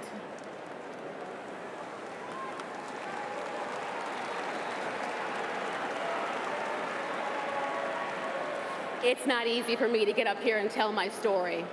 For a long time, I didn't tell anybody, not even my family or my friends. But I'm here because America deserves to know the truth. This election isn't about Democrat versus Republican. It's about right versus wrong. It's about someone who helps ordinary people no matter what it takes versus someone who helps himself no matter who it hurts.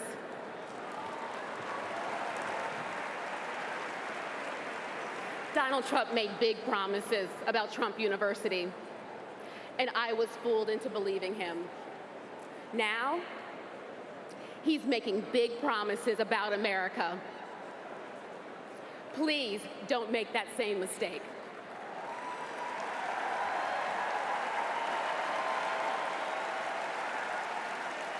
And that was Cheryl Langford speaking about Trump University. We're looking forward this hour to hearing some very big Democratic names, including Senator Elizabeth Warren of Massachusetts and Senator and Michelle Obama, the First Lady. Matter of fact, here's the video introducing her now, produced by J.J. Abrams of Star Wars fame. First Lady really inspires me because she's done so much. She's funny, she likes kids, and I'm a kid. Hold on to me. I obviously have to thank my wife, Michelle Obama, who has spent much of her life focused on service. Michelle Obama wants kids to get out their house and move instead of just sitting there on the couch. She's definitely one of my favorite first ladies. Probably first or second out of three.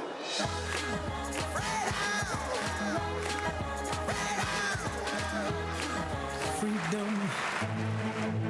We know that our journey is far from finished. It starts with each of us taking responsibility for ourselves and our families.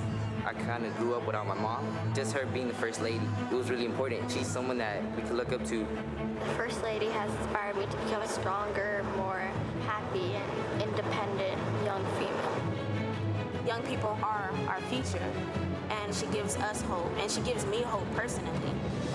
She should be proud of how she treats the country's kids as her own. Days Moments like this make me think of my own daughters, so forgive me if I get a little teary. I want to publicly thank the First Lady for being an inspiration to communities here in the United States and around the world. She's not just a woman standing next to him.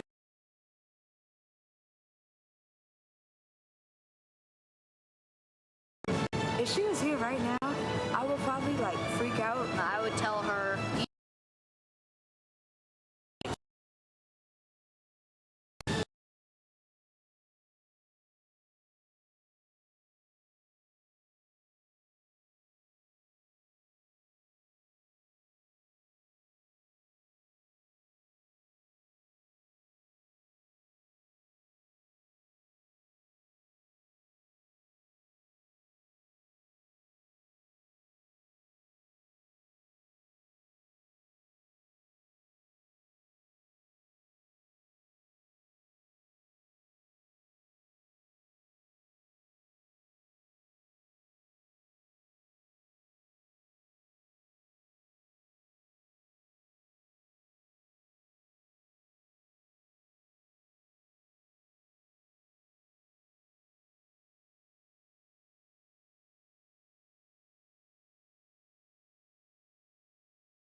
character and conviction, his decency and his grace, the traits that we've seen every day that he served our country in the White House. I also told you about our daughters, how they are the heart of our hearts, the center of our world, and during our time in the White House, we've had the joy of watching them grow from bubbly little girls into poised young women.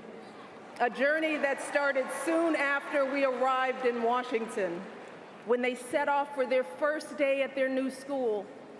I will never forget that winter morning as I watched our girls, just 7 and 10 years old, pile into those black SUVs with all those big men with guns.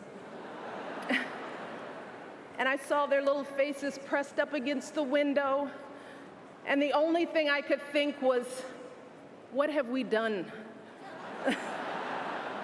See, because at that moment, I realized that our time in the White House would form the foundation for who they would become, and how well we managed this experience could truly make or break them. That is what Barack and I think about every day as we try to guide and protect our girls through the challenges of this unusual life in the spotlight. How we urge them to ignore those who question their father's citizenship or faith. How we insist that the hateful language they hear from public figures on TV does not represent the true spirit of this country. How we explain that when someone is cruel or acts like a bully, you don't stoop to their level. No, our motto is, when they go low, we go high.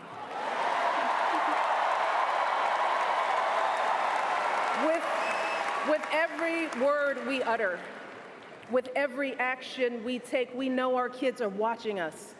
We as parents are their most important role models. And let me tell you, Barack and I take that same approach to our jobs as President and First Lady, because we know that our words and actions matter, not just to our girls, but to children across this country.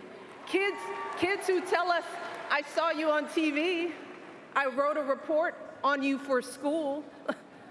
Kids like the little black boy who looked up at my husband, his eyes wide with hope, and he wondered Is my hair like yours? And make no mistake about it, this November when we go to the polls, that is what we're deciding. Not Democrat or Republican, not left or right. No, in this election and every election is about who will have the power to shape our children for the next 4 or 8 years of their lives.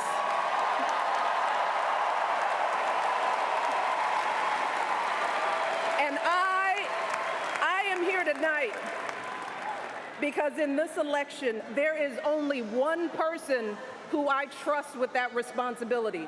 Only one person who I believe is truly qualified to be President of the United States, and that is our friend Hillary Clinton.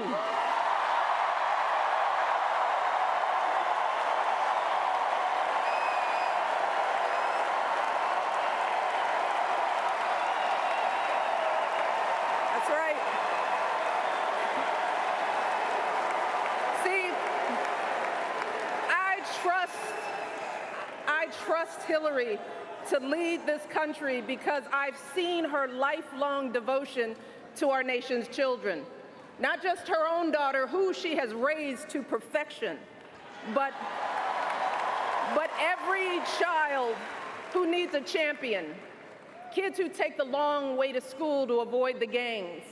Kids who wonder how they'll ever afford college. Kids whose parents don't speak a word of English but dream of a better life. Kids who look to us to determine who and what they can be. You see, Hillary has spent decades doing the relentless, thankless work to actually make a difference in their lives. Advocating for kids with disabilities as a young lawyer, fighting for children's health care as First Lady, and for quality child care in the Senate. And when she didn't win the nomination 8 years ago, she didn't get angry or disillusioned.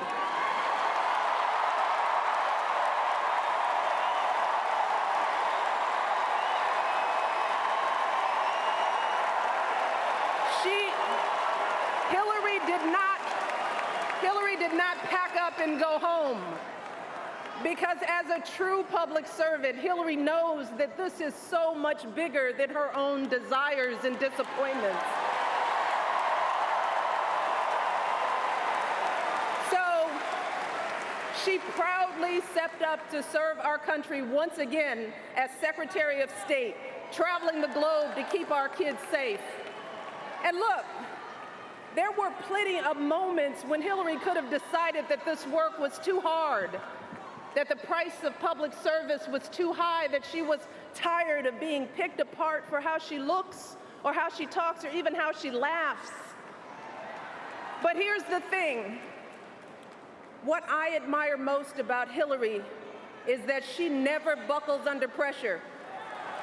She never takes the easy way out. And Hillary Clinton has never quit on anything in her life.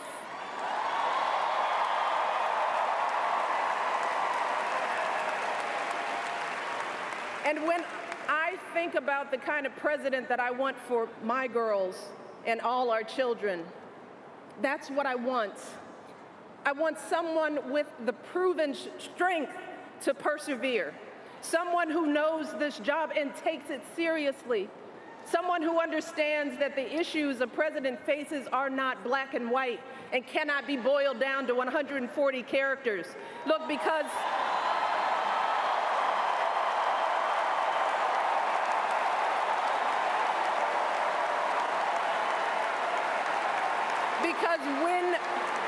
when you have the nuclear codes at your fingertips and the military in your command, you can't make snap decisions.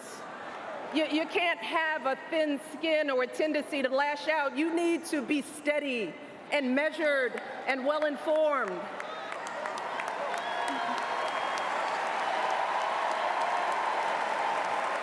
I want a president with a record of public service, someone whose life's work shows our children that we don't chase fame and fortune for ourselves. We fight to give everyone a chance to succeed.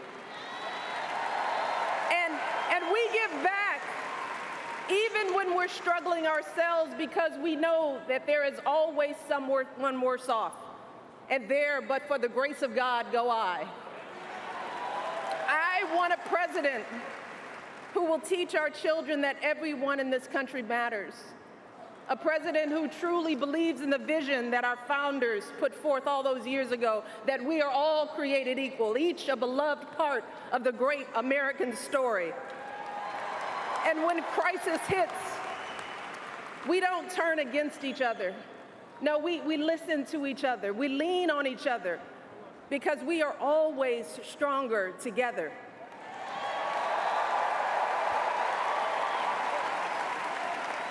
And I am here tonight because I know that that is the kind of president that Hillary Clinton will be.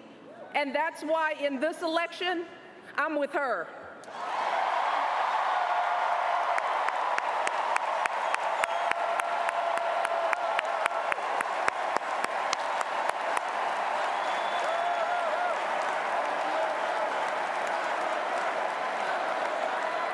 You see, Hillary understands that the president is about one thing and one thing only.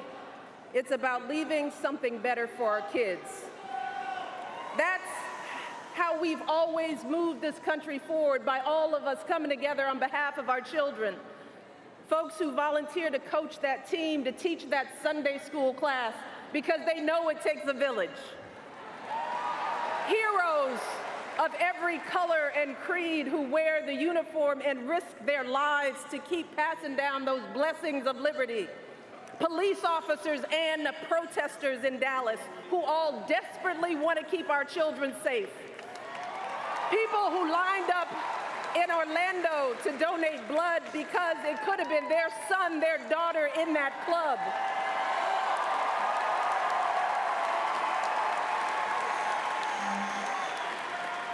Leaders like Tim Kaine,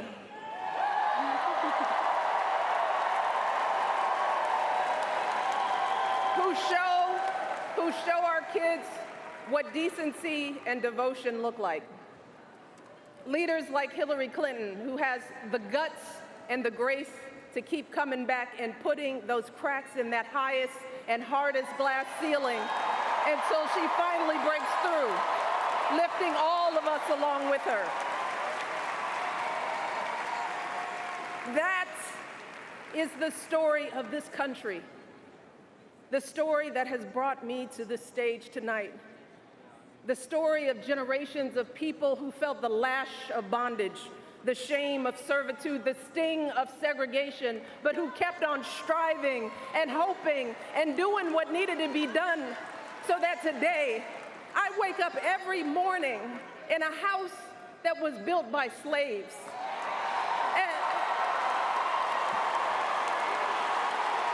And I watch my daughters, two beautiful, intelligent black young women, playing with their dogs on the White House lawn.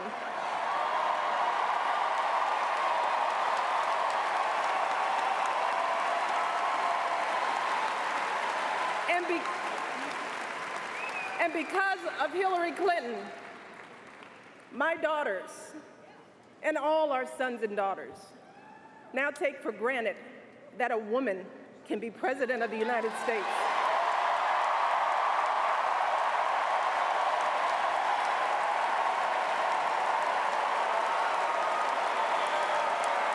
So look,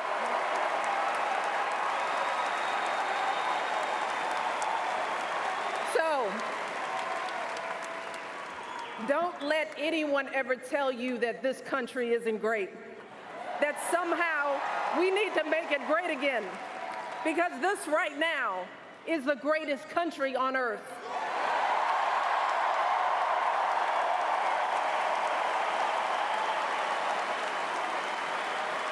And as my daughters prepare to set out into the world, I want a leader who is worthy of that truth. A leader who is worthy of my girls' promise and all our kids' promise. A leader who will be guided every day by the love and hope and impossibly big dreams that we all have for our children. So in this election, We cannot sit back and hope that everything works out for the best. We cannot afford to be tired or frustrated or cynical. No, hear me. Between now and November, we need to do what we did 8 years ago and 4 years ago.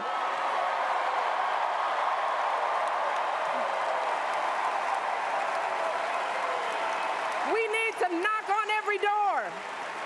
We need to get out every vote. We need to pour every last ounce of our passion and our strength and our love for this country into electing Hillary Clinton as President of the United States of America. So let's get to work. Thank you all, and God bless.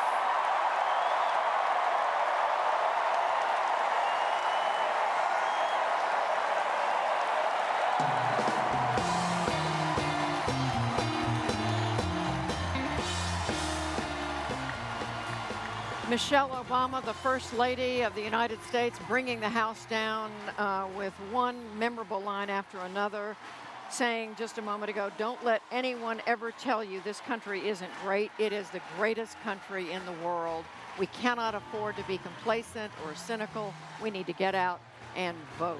This may be an evening. Judy Woodruff, Gwen Ifill here. This may be an evening they started with booze and with fractiousness on the floor, but by the time all of the eyeballs were on this stage, especially at the top of 10 o'clock, Michelle Obama had this place rocking as one. We've seen the arc of the evening, David Brooks. I mean, it started out, all we were talking about here was how many people were booing the name Hillary Clinton, and we've just heard a stirring speech for Hillary Clinton. Yeah, it was the best speech of the year so far of these conventions, I'd say. And people are so hungry for uplift. There's been so much divisiveness, so much bitterness, so much lock her up, that this was a speech of uplift, spoken by a mom, and two key themes. One, the presidency for grown-ups, and secondly, what effect will Donald Trump have on our kids? That's been the strongest Democratic ad so far this year, and that was a theme she hit again and again. Yeah. And Amy, briefly, the daughters, talking about her daughters and making clear that they are now young women. That's right, and breaking the glass ceiling and reminding people of how historic this is. I'm also reminded of 2012 when it was Bill Clinton who gave the speech of the convention for Barack Obama. It seems as if the Obamas are paying that back. Come full circle, yes. Mark Shields. I would just say two quick things. First of all, there's a lot of history between Hillary Clinton and Michelle Obama from 2008. It was a magnanimous and generous speech, and casting it as about the children, I think, was central to this campaign's message. And I just point out that the opening night, we've had history made. The opening night of both conventions in 2016 began with the words Michelle Obama. Domenico Montanaro. You know, the Democratic convention the Hillary Clinton campaign was hoping for began just now. You know, all the strife and everything we have been covering all day. This was the first speech that was able to really try to pull all of those fractious elements together, and they listened to Michelle Obama. This is somebody with 2/3 favorability rating with people across the country. She was able to hit all of the notes that she wanted to tonight. We are listening to Congressman Joseph Kennedy from Massachusetts. He's introducing Elizabeth Warren. He is, let's listen to some of this. Yeah. And she believed in the law, not as an abstraction, but as a living force with the power to make life better or worse. She taught us that its impact lay not in classrooms or textbooks, but in a society where wages have not budged in 40 years, where 2.5 million children are homeless, where we can expect 1 in 3 black men to go to prison. Our laws have human consequences. That fact fueled a law school professor to take on this country's most entrenched financial interests. It brought a middle-class champion back to a Massachusetts Senate seat. And it led a first-term U.S. senator to become our government's gut check. In a sea of power and privilege, Senator Warren is an anchor for the voiceless and victimized. She asks more from all of us because she believes deeply in each of us. That faith in our country and the American people is the very foundation of our Democratic Party. It echoes through this arena tonight and through every classroom, living room, and hearing room that that Senator Elizabeth Warren has ever touched. Ladies and gentlemen, it is my honor to introduce to you your senator, my senator, our senator, Senator Elizabeth Warren.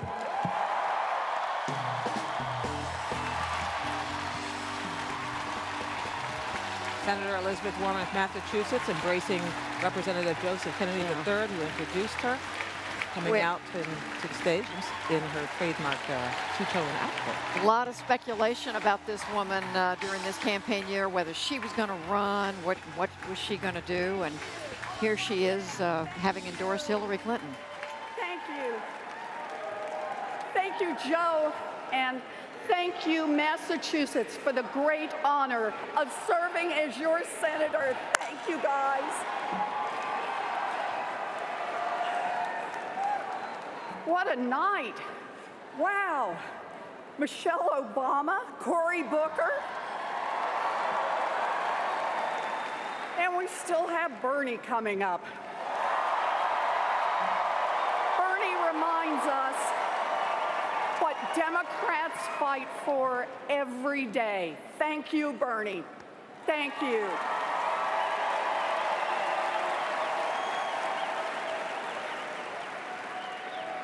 Now, we are here tonight because America faces a choice, the choice of a new president.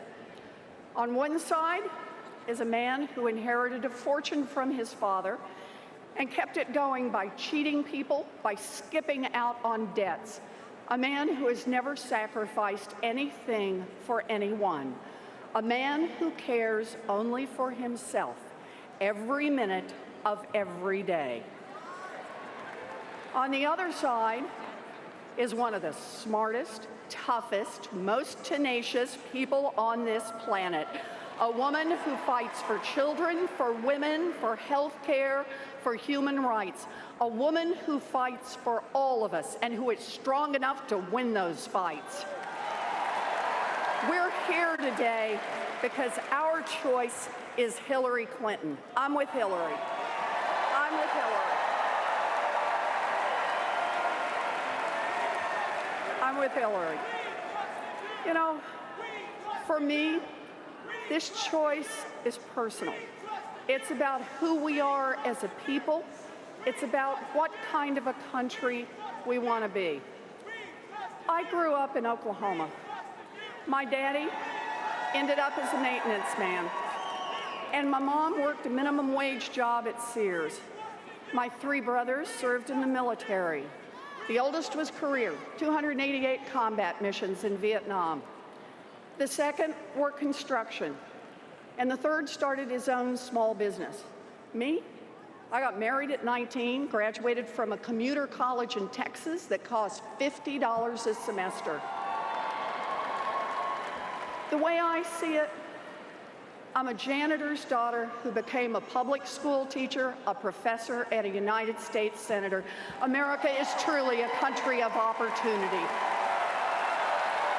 Truly. I am deeply grateful to that America. I believe in that America, but I'm worried. I'm worried that my story is locked in the past, worried that opportunity is slipping away for people who work hard and play by the rules. I mean, look around. Americans bust their tails, some working 2 or 3 jobs, but wages stay flat. Meanwhile, the basic costs of making it from month to month keep going up. Housing, healthcare, childcare, the costs are out of sight. Young people are getting crushed by student loans. Working people are in debt. Seniors can't stretch a Social Security check to cover the basics. And even families who are okay today worry it could all fall apart tomorrow. This is not right. It is not.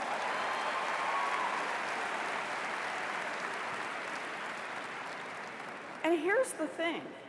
America isn't going broke. The stock market is breaking records. Corporate profits are at all-time highs. CEOs make tens of millions of dollars. There's lots of wealth in America, but it isn't trickling down to hardworking families like yours. Does anyone here have a problem with that? Yeah, well, I do too. People get it. The system is rigged. You know, it's true.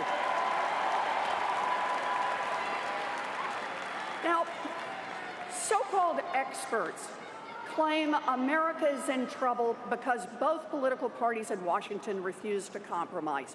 Gridlock. That is just flat wrong. Washington works great for those at the top. When giant companies wanted more tax loopholes, Washington got it done. When huge energy companies wanted to tear up our environment, Washington got it done. When enormous Wall Street banks wanted new regulatory loopholes, Washington got it done. No gridlock there. But try to do something, anything for working people, and you'll have a fight on your hands. Democrats have taken on those fights. That's what we do.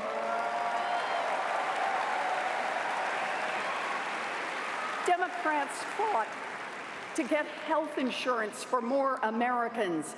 Democrats fought for a strong consumer agency so big banks can't cheat people. We fought, we won, and we improved the lives of millions of people. Thank you, Barack Obama.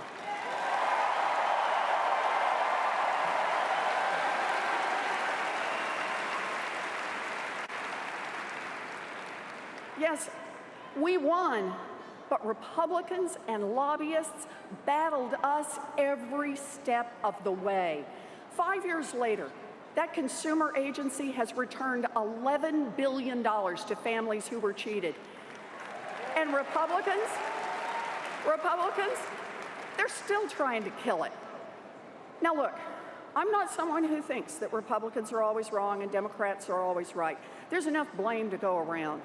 But there is a huge difference between people fighting for a level playing field and the people fighting to keep the system rigged.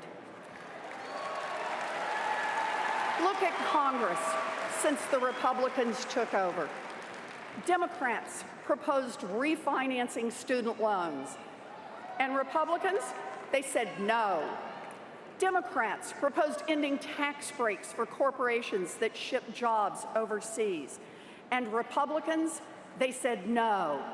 Democrats proposed raising the minimum wage. And Republicans, they said no. So to every Republican in Congress who said no, this November, the American people are coming for you.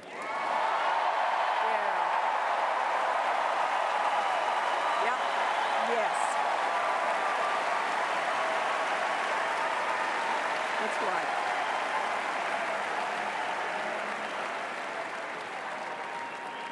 And where was Donald Trump? In all of these fights, not once did he lift a finger to help working people. And why would he? His whole life has been about taking advantage of that rigged system. Time after time, he preyed on working people, people in debt, people who had fallen on hard times. He's conned them, he's defrauded them, and he's ripped them off. Look at his history. Donald Trump said he was excited for the 2008 housing crash that devastated millions of American families because he thought it would help him scoop up more real estate on the cheap. Donald Trump set up a fake university to make money by cheating people and taking their life savings. Donald Trump goes on and on and on about being a successful businessman, but he filed business bankruptcy 6 times, always to protect his own money and stick the investors and contractors with the bill. Donald Trump hired plumbers and painters and construction workers to do hard labor for his businesses. Then he told them to take only a fraction of what he owed or fight his lawyers in court for years. So what What kind of a man acts like this? What kind of a man roots for an economic crash that cost millions of people their jobs, their homes, their life savings? What kind of a man cheats students, cheats investors, cheats workers? Well, I'll tell you what kind of a man. A man who must never be president of the United States.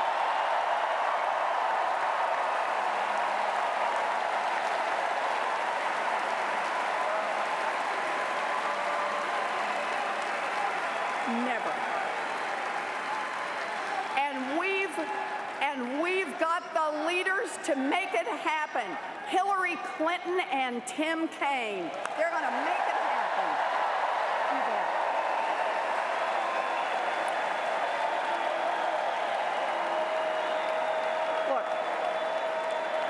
Look, Donald Trump knows that the American people are angry.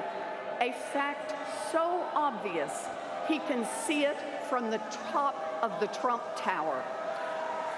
So now, he's insisting that he, and he alone, can fix the rigged system. Last week, Donald Trump spoke for more than an hour on the biggest stage he's ever had. But other than talking about building a stupid wall, which will never get built,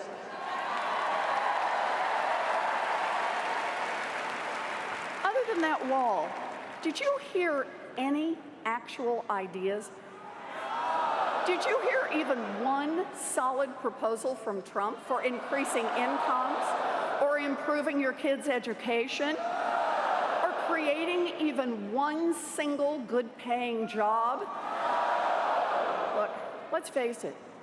Donald Trump has no real plans for jobs or for college kids or for seniors.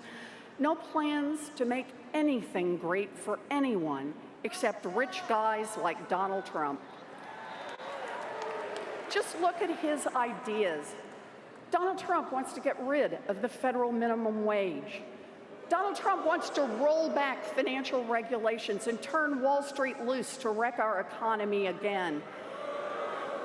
And Donald Trump has a tax plan to give multimillionaires and billionaires like himself an average tax cut of $1.3 million a year. You know, you're struggling to put your kids through college, and Donald Trump thinks he needs a $1 million tax break? Trump's entire campaign is just one more late-night Trump infomercial. Hand over your money, your jobs, your children's future, and the great Trump hot air machine will reveal all the answers.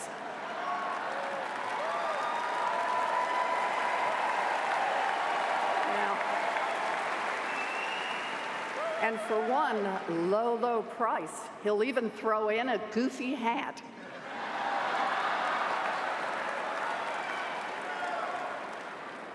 And here's the really ugly underside to his pitch.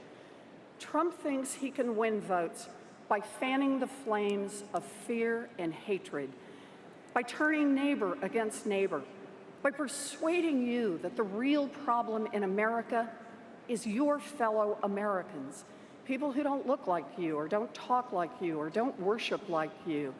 He even picked a vice president famous for trying to make it legal to openly discriminate against gays and lesbians.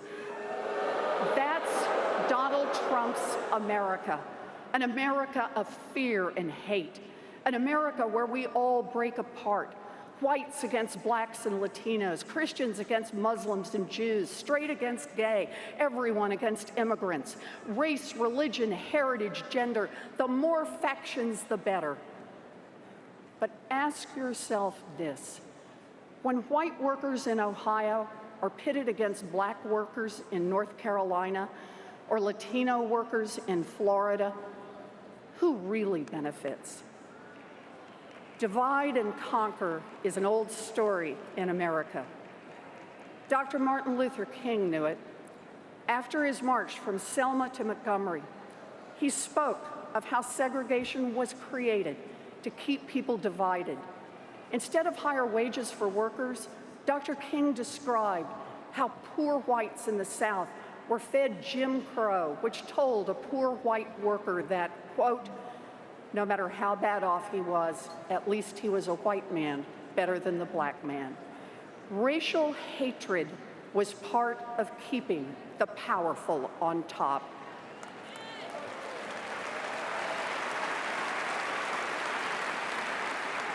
When we turn on each other, bankers can run our economy for Wall Street, oil companies can fight off clean energy, and giant corporations can ship the last good jobs overseas.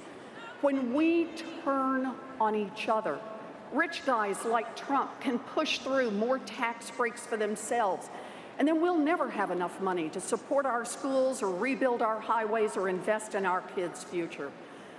When we turn on each other, we can't unite to fight back against a rigged system. Well, I've got news for Donald Trump.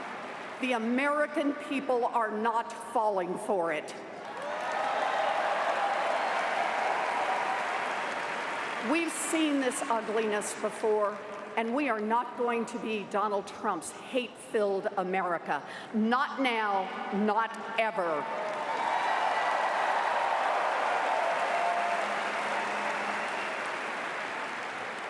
This is about our values, about our shared values with our candidates, Hillary Clinton and Tim Kaine. Let's talk about those values. We believe that no matter who you are, no matter where you're from, no matter who you love, equal means equal. Hillary will fight to make sure discrimination has no place in America, and we're with her.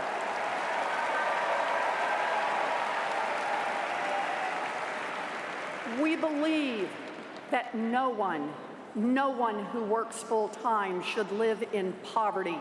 Hillary will fight for raising the minimum wage, fair scheduling, paid family and medical leave, and we're with her.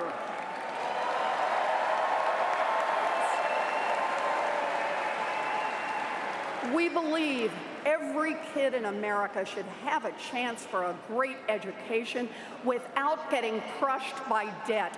Hillary will fight for refinancing student loans and debt-free college. We are with her. And we believe that after a lifetime of hard work, seniors should be able to retire with dignity. Hillary will fight to expand Social Security, strengthen Medicare, and protect our retirement accounts. And we're with her.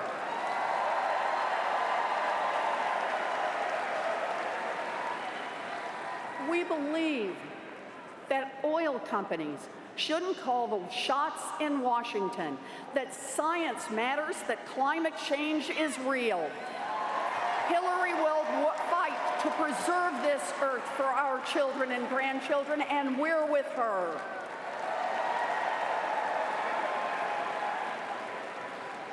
We believe, and I can't believe I have to say this in 2016, in equal pay for equal work and a woman's right to control over her own body.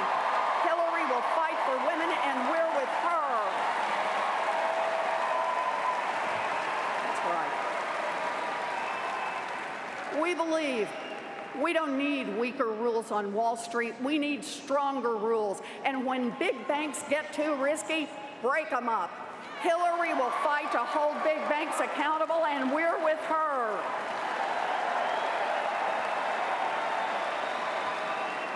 And we believe that the United States should never sign trade deals that help giant corporations but leave workers in the dirt. Hillary will fight for American workers, and we're with her.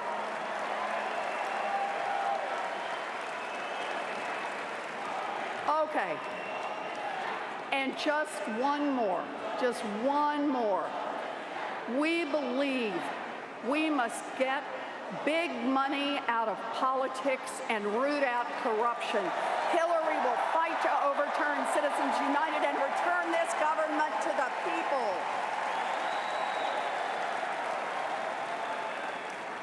if you believe that America must work for all of us, not just for the rich and powerful, if you believe we must reject the politics of fear and division, if you believe that we are stronger together, then let's work our hearts out to make Hillary Clinton the next president of the United States. Thank you.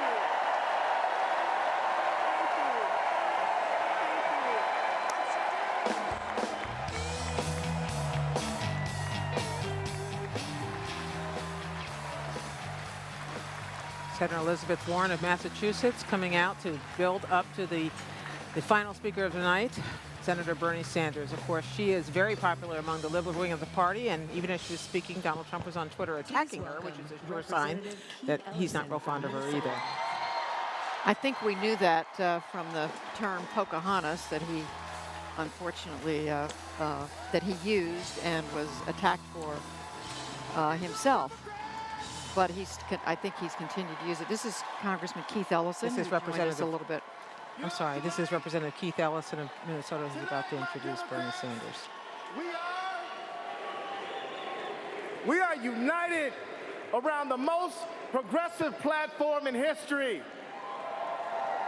The most progressive platform in history, a $15 an hour minimum wage, banning private prisons, expanding Social Security, the public option, and debt-free college tuition. That's the platform that Bernie Sanders and Hillary Clinton wrote together. And that's the platform that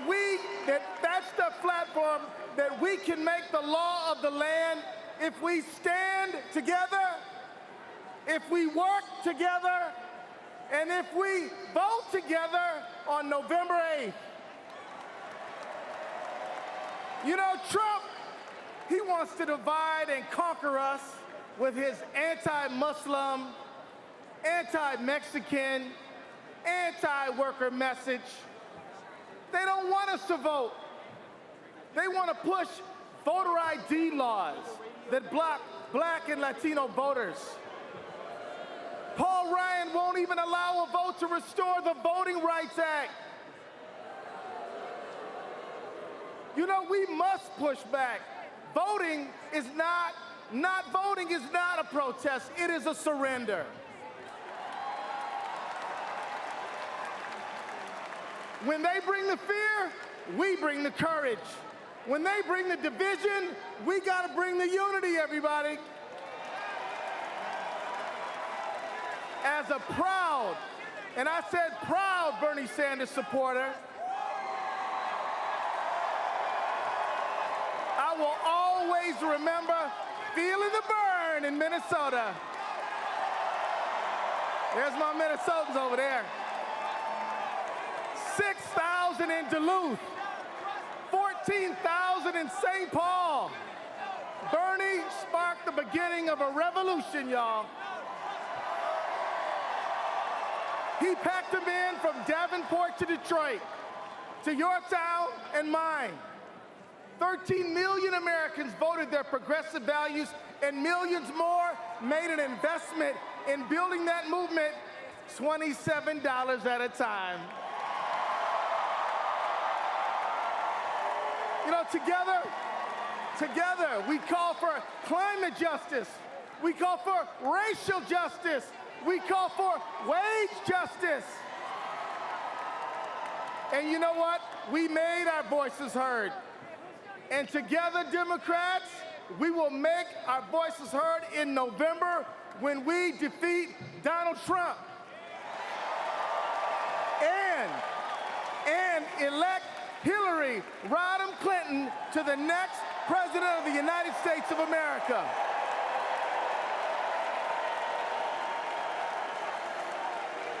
But tonight, let us raise our voices in gratitude to the man who has helped make this great party greater than ever. Ladies and gentlemen, I give you Bernie Sanders.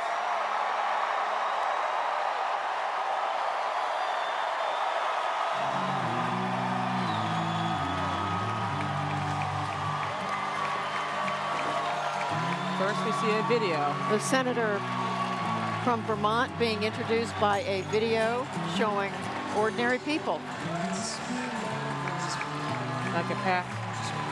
Maybe some, clearly some enthusiastic Bernie supporters, high fives.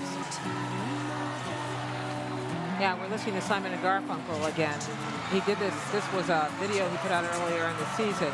They've all come to look for America, that Simon and Garfunkel song. It starts out with individuals taking a walk, and you see a montage of faces, and now there's Bernie Sanders walking along, shaking hands with his wife, Jane. He talks about the movement that he's created. We're probably going to hear him say that again tonight. The interesting thing about Bernie Sanders is he was actually sitting in the hall earlier tonight watching. Now they're showing him with Hillary Clinton in those videos. Please welcome Senator Bernie Sanders from Vermont. And here he is.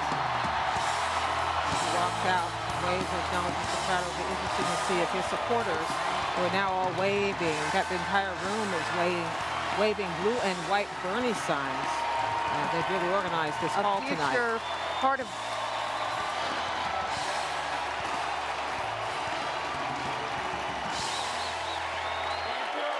interesting to see whether they go along with his appeal to them to support Hillary Clinton.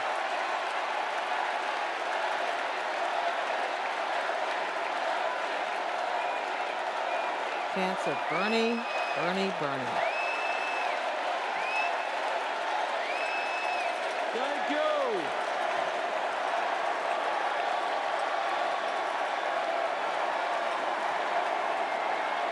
Thank you.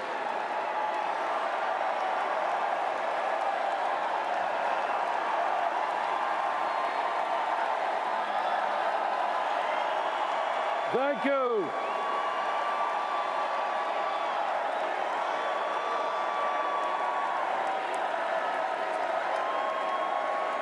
Thank you all very much.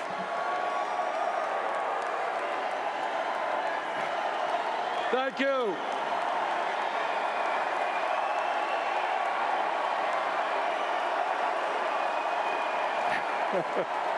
Thank you.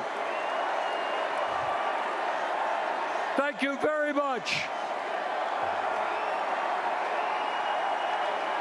Staying at the podium, Bernie Sanders is at the podium just soaking in the love as the chants of Bernie continue.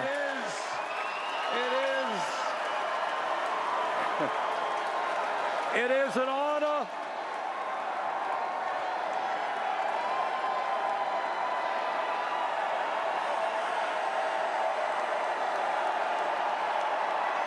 Thank you.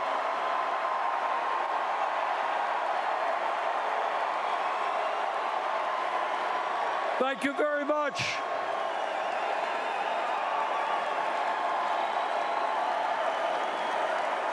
It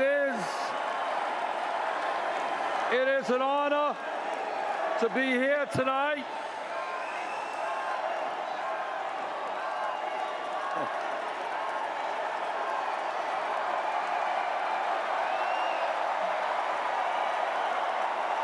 Thank you.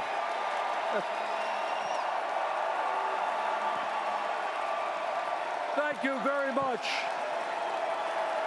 Thank you. Thank you. It is an honor to be here tonight and to be following in the footsteps of my good friend Elizabeth Warren, and to be here tonight to thank Michelle Obama for her incredible service to our country. She has made all of us proud. Let me begin by thanking the hundreds of thousands of Americans who actively participated in our campaign as volunteers. Thank you.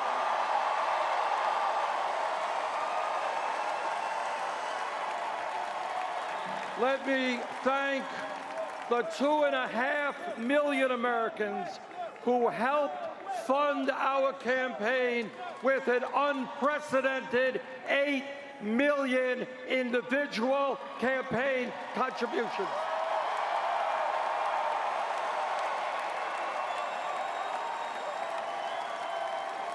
Anyone know what that average contribution was? Right. $27. And let me thank the 13 million Americans who voted for the political revolution.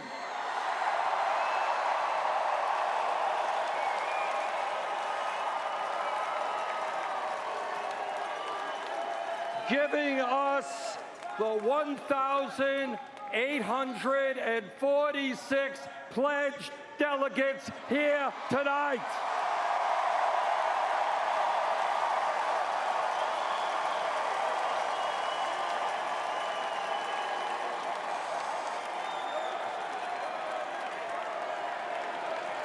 And delegates, thank you for being here. And thank you for all the work you have done. I look forward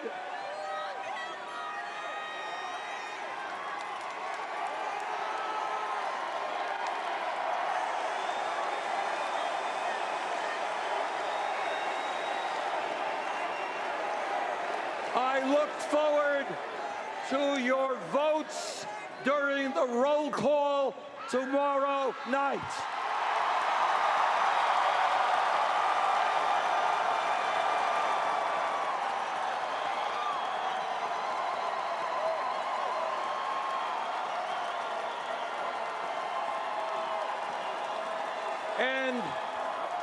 And let me offer a special thanks to the people of my own state of Vermont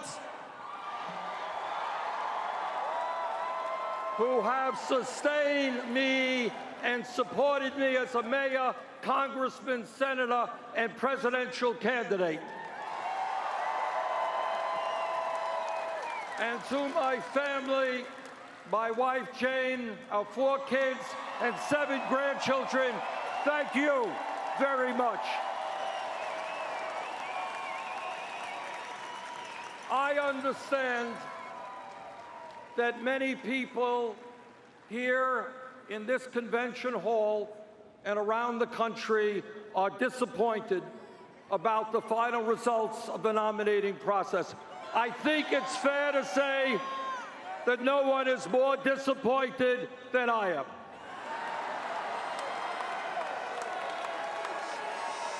But to all of our supporters here and around the country, I hope you take enormous pride in the historical accomplishments we have achieved.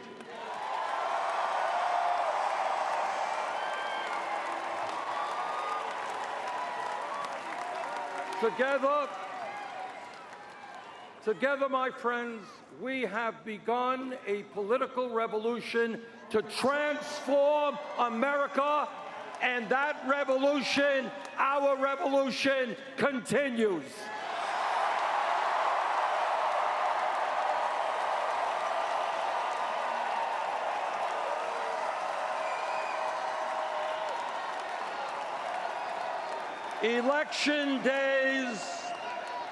Election days come and go, but the struggle of the people to create a government which represents all of us and not just the 1%.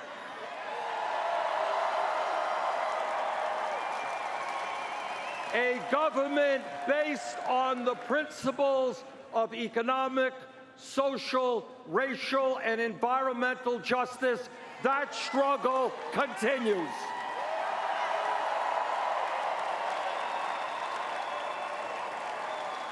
And I look forward to being part of that struggle with you.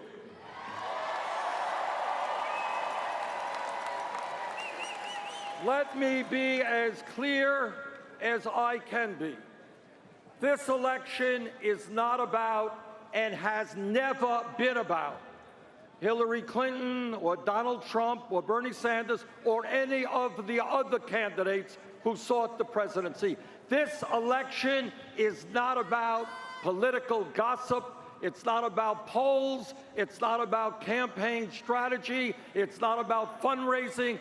It is not about all the things that the media spends so much time discussing.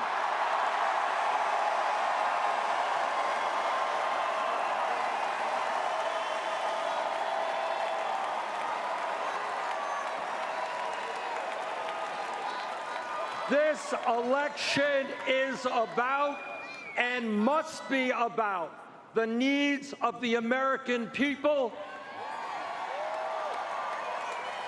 and the kind of future we create for our children and our grandchildren.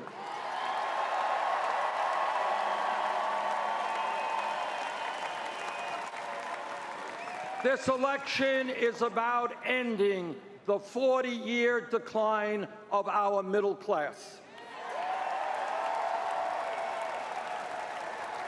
The reality that 47 million men, women, and children today live in poverty. It is about understanding that if we do not transform our economy, our younger generation will likely have a lower standard of living than their parents. This election is about ending the grotesque level of income and wealth inequality in America today.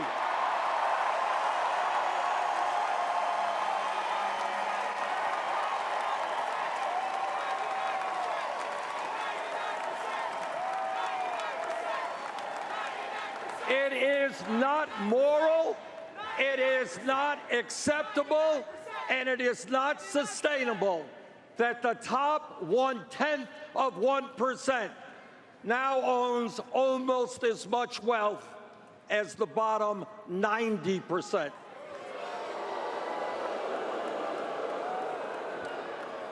Or that the top 1% in recent years has earned 85% of all new income. That is unacceptable. That must change.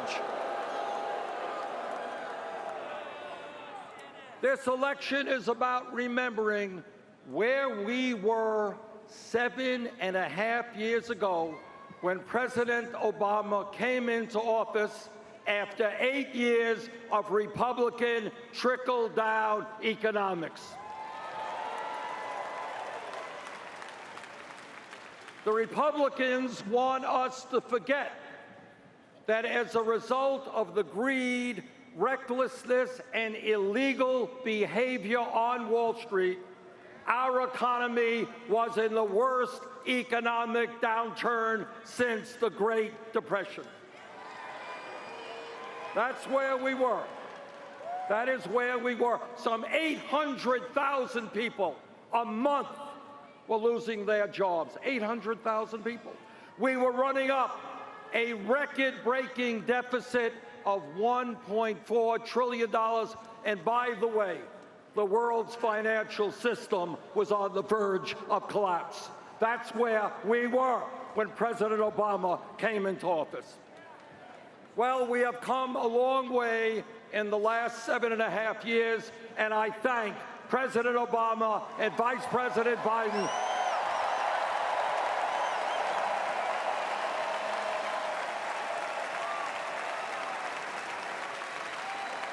I thank them for their leadership in pulling us out of that terrible recession.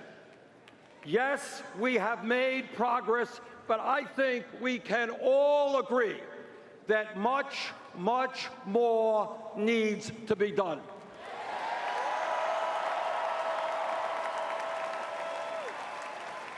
This election is about which candidate understands the real problems facing this country and has offered real solutions. Not just bombast, not just fear-mongering, not just name-calling and divisiveness. We need leadership in this country which will improve the lives of working families, the children, the elderly, the sick, and the poor. We need leadership which brings our people together and makes us stronger.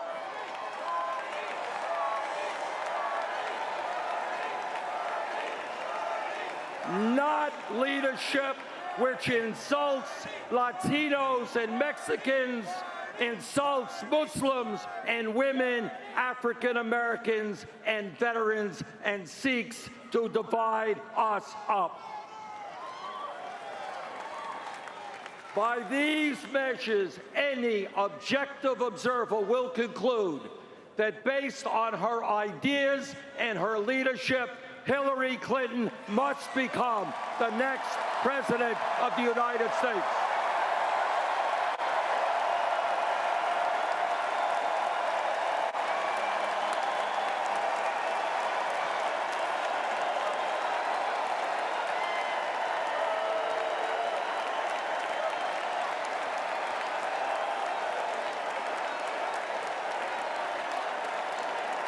The choice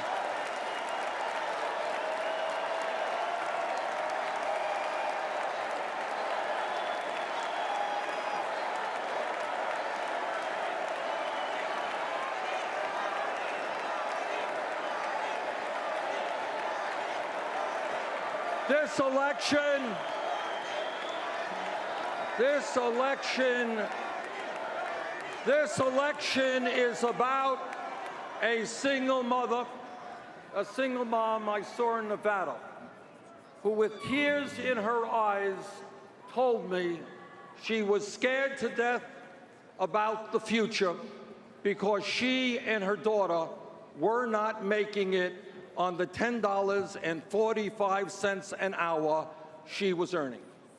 This election is about that woman and the millions of other workers in this country who are struggling to survive on totally inadequate wages.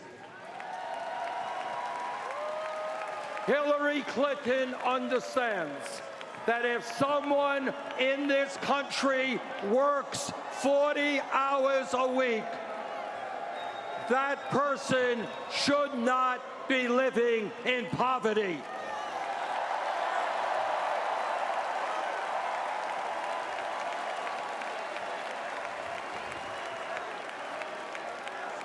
She understands that we must raise the minimum wage to a living wage. And she is determined to create millions of new jobs by rebuilding our crumbling infrastructure, our roads, bridges, water systems, and wastewater plants. But her opponent, Donald Trump, well, he has a very different point of view. He does not support raising the federal minimum wage of $7.25 an hour, a starvation wage. While Trump believes in huge tax breaks,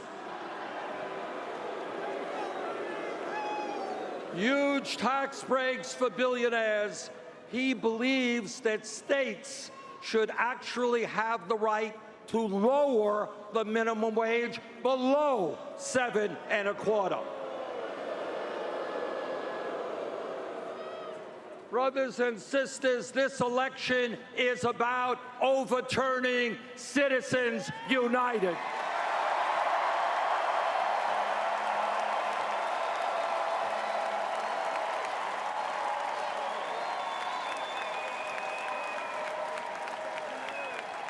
Citizens United is one of the worst Supreme Court decisions in the history of our country.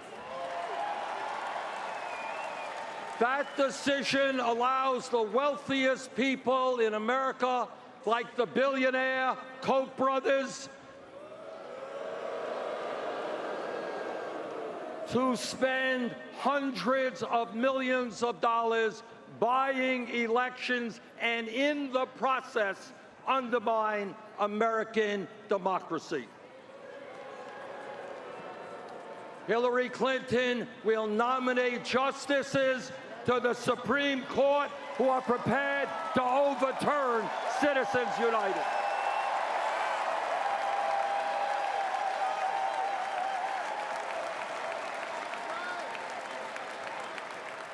And end the movement toward oligarchy that we are seeing in this country. Her Supreme Court appointments will also defend a woman's right to choose.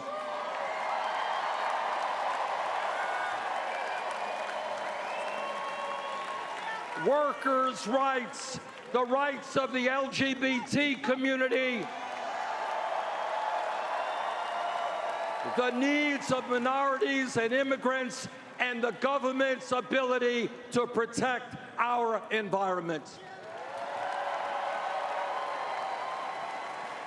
If you don't believe that this election is important, if you think you can sit it out, take a moment to think about the Supreme Court justices that Donald Trump would nominate.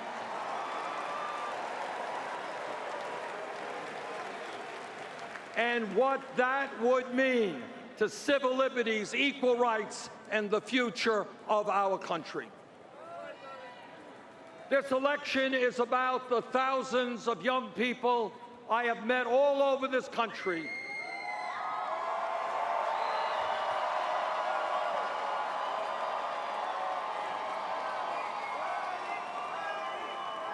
the thousands that I have met who left college deeply in debt, and tragically, the many others who cannot afford to go to college. During the primary campaign, Secretary Clinton and I both focused on this issue, but with somewhat different approaches. Recently, however, we have come together on a proposal that will revolutionize higher education in America.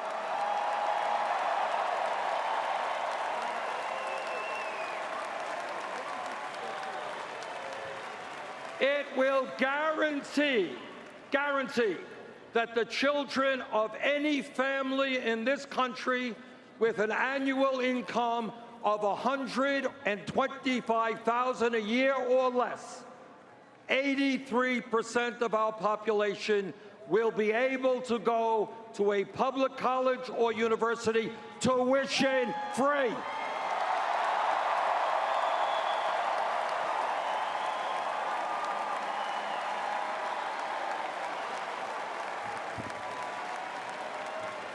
That proposal also substantially reduces student debt.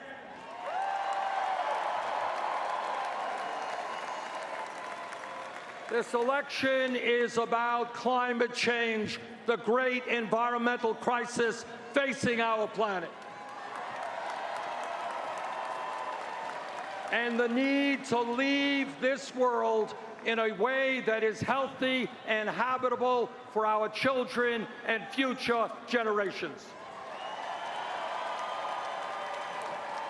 Hillary Clinton is listening to the scientists who tell us that unless we act boldly to transform our energy system in the very near future, there will be more drought, more floods, more acidification of the oceans, more rising sea levels. She understands that we can create hundreds of thousands of jobs transforming our energy system.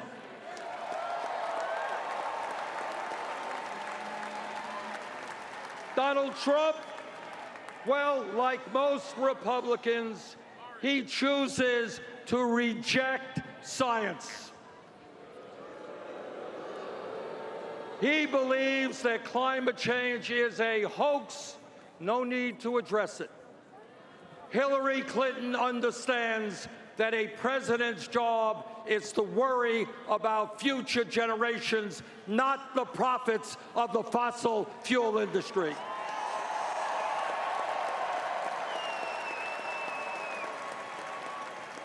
This campaign is about moving the United States toward universal health care.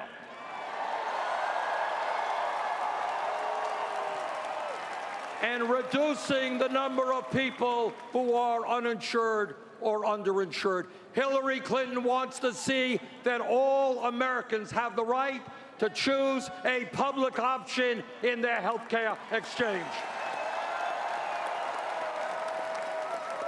She believes that anyone 55 or older should be able to opt in to Medicare. And she wants to see millions more Americans gain access to primary health care, dental care, mental health counseling, low-cost prescription drugs through a major expansion of community health centers. And what is Donald Trump's position on health care? Well, no surprise there. Same old Republican contempt for working families. He wants to abolish the Affordable Care Act, throw 20 million people off of health insurance, and cut Medicaid for lower-income Americans. Hillary Clinton also understands that millions of seniors, disabled vets, and others are struggling with the outrageously high cost of prescription drugs. And the fact that Americans pay the highest prices in the world for the medicine we use. She knows that Medicare must negotiate drug prices with the pharmaceutical industry. And that drug companies should not be making billions in profit when 1 out of 5 Americans are unable to afford the medicine they need. The greed of the drug companies must end.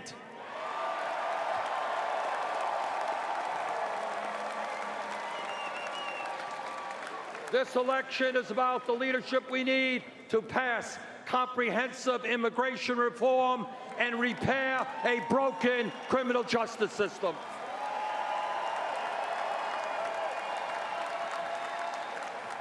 It's about making sure that young people in this country are in good schools and at good jobs, not rotting in jail cells.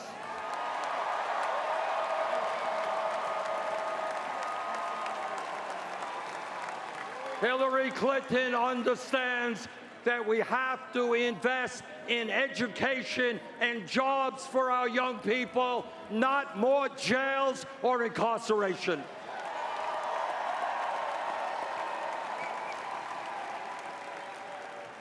In these stressful times for our country, this election must be about bringing our people together, not dividing us up.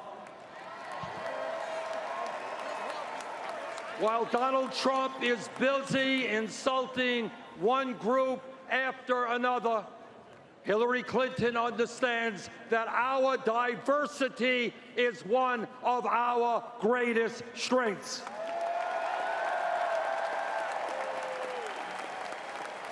Yes, we become stronger when black and whites, Latino, Asian American, Native American, when all of us stand together. Yes, we become stronger when men and women, young and old, gay and straight, native-born and immigrant, fight together to create the kind of country we all know we can become.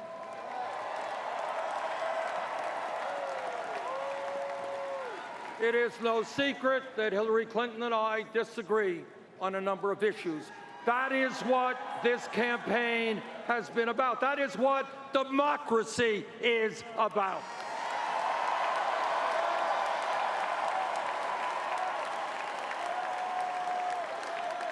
But I'm happy to tell you that at the Democratic Platform Committee, there was a significant coming together between the two campaigns, and we produced by far the most progressive platform in the history of the Democratic Party.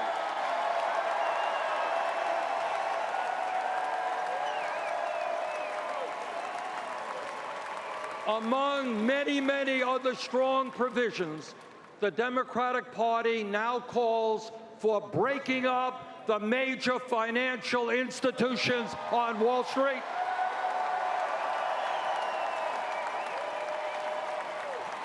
And the passage of a 21st century Glass-Steagall Act.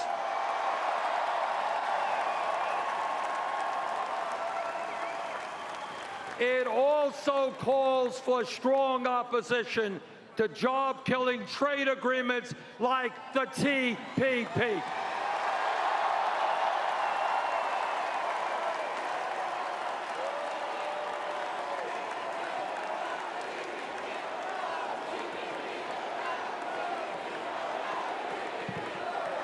Our job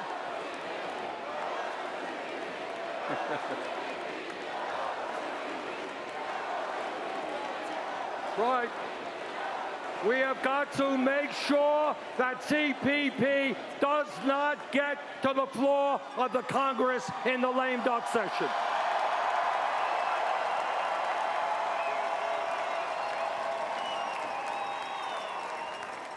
Our job now is to see that strong Democratic platform implemented by a Democratic-controlled Senate,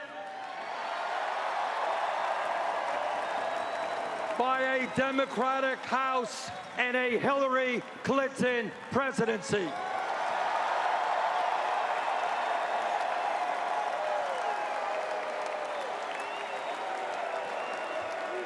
And I am going to do all that I can to make that happen.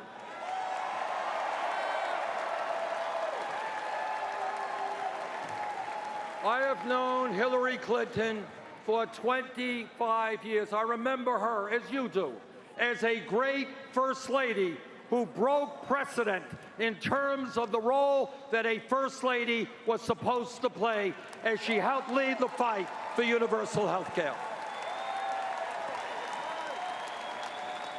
I served with her in the United States Senate and know her as a fierce advocate for the rights of children, for women, and for the disabled.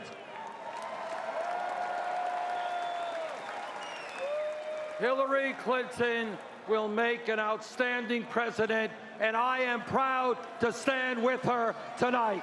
Thank you all very much.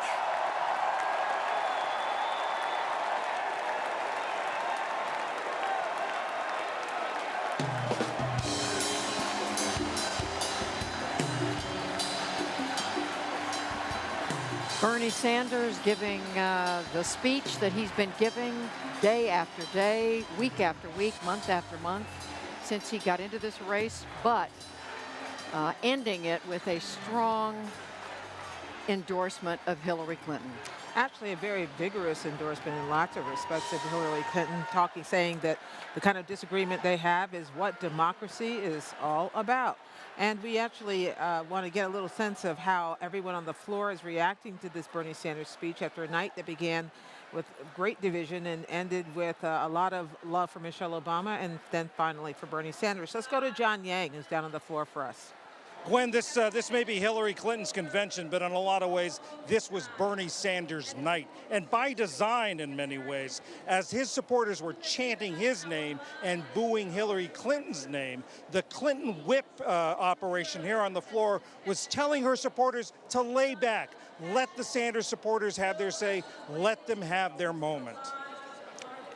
John Yang, I'm curious about whether all the tears we saw on the floor as well. It seemed to be a very emotional moment for a lot of Sanders supporters. It was. I mean, you see Sanders supporters here in tears, with tears in their eyes, as Sanders was speaking tonight. I think this was, in many ways, a cathartic moment. I mean, don't forget that the email disclosure of the past weekend sort of dredged up all the anger and the frustration of the primaries again. And now they're having their moment. They're having their day. Thank you, John. Now let's go quickly to Rachel Martin at the podium. What are you seeing there, Rachel? Yeah, you know, you hear John reference all that ire that we saw earlier in the night. Bernie Sanders knew that was the tone, and he actually sent out an email telling his supporters not to boo, to respect the speakers, that he needed it as a personal favor, that the revolution would be judged on their behavior here tonight. His message, the revolution isn't over. This is about more than just any one candidate. That way, he's a winner, and the subtext of his message was to his supporters, it was all worth it. And Susan Davis, also down on the floor for us, NPR Susan Davis. I want to take you back in the machine a bit to Michelle Obama, who may have had the speech of the night. What was that like? You know, the day started out incredibly different on the floor. It was very angry. It was very polarized. And over the course of the night, you could see from the voices on the floor, Cory Booker, Elizabeth Warren, and as you said, Gwen, Michelle Obama. She gave a remarkable speech. It was without a doubt the most well-received in the room. And tonight, you know, Hillary Clinton may not have the heart and soul of the Democratic Party, but she clearly has a commanding army of surrogates who are willing to fight for her this fall. And tonight, Bernie Sanders proved that he's one of them. All right, Susan Davis down on the floor. Let's bring it back up to our Sky booth, to our trusty colleagues who've been here all night. David Brooks of the New York Times, Mark Shields, syndicated columnist, Amy Walter of the Cook Political Report, and Domenico Montanaro of NPR. Mark Shields, it was, I mean, you could say Bernie Sanders' night or Michelle Obama's night, but the fact is this night or day that started out with a real split among Democrats was brought together in a big way by the end of the night. You're absolutely right. It was a good opening night by any measurement. And Bernie Sanders, Clinton people for months had held their breath. Is Bernie, what's he going to do?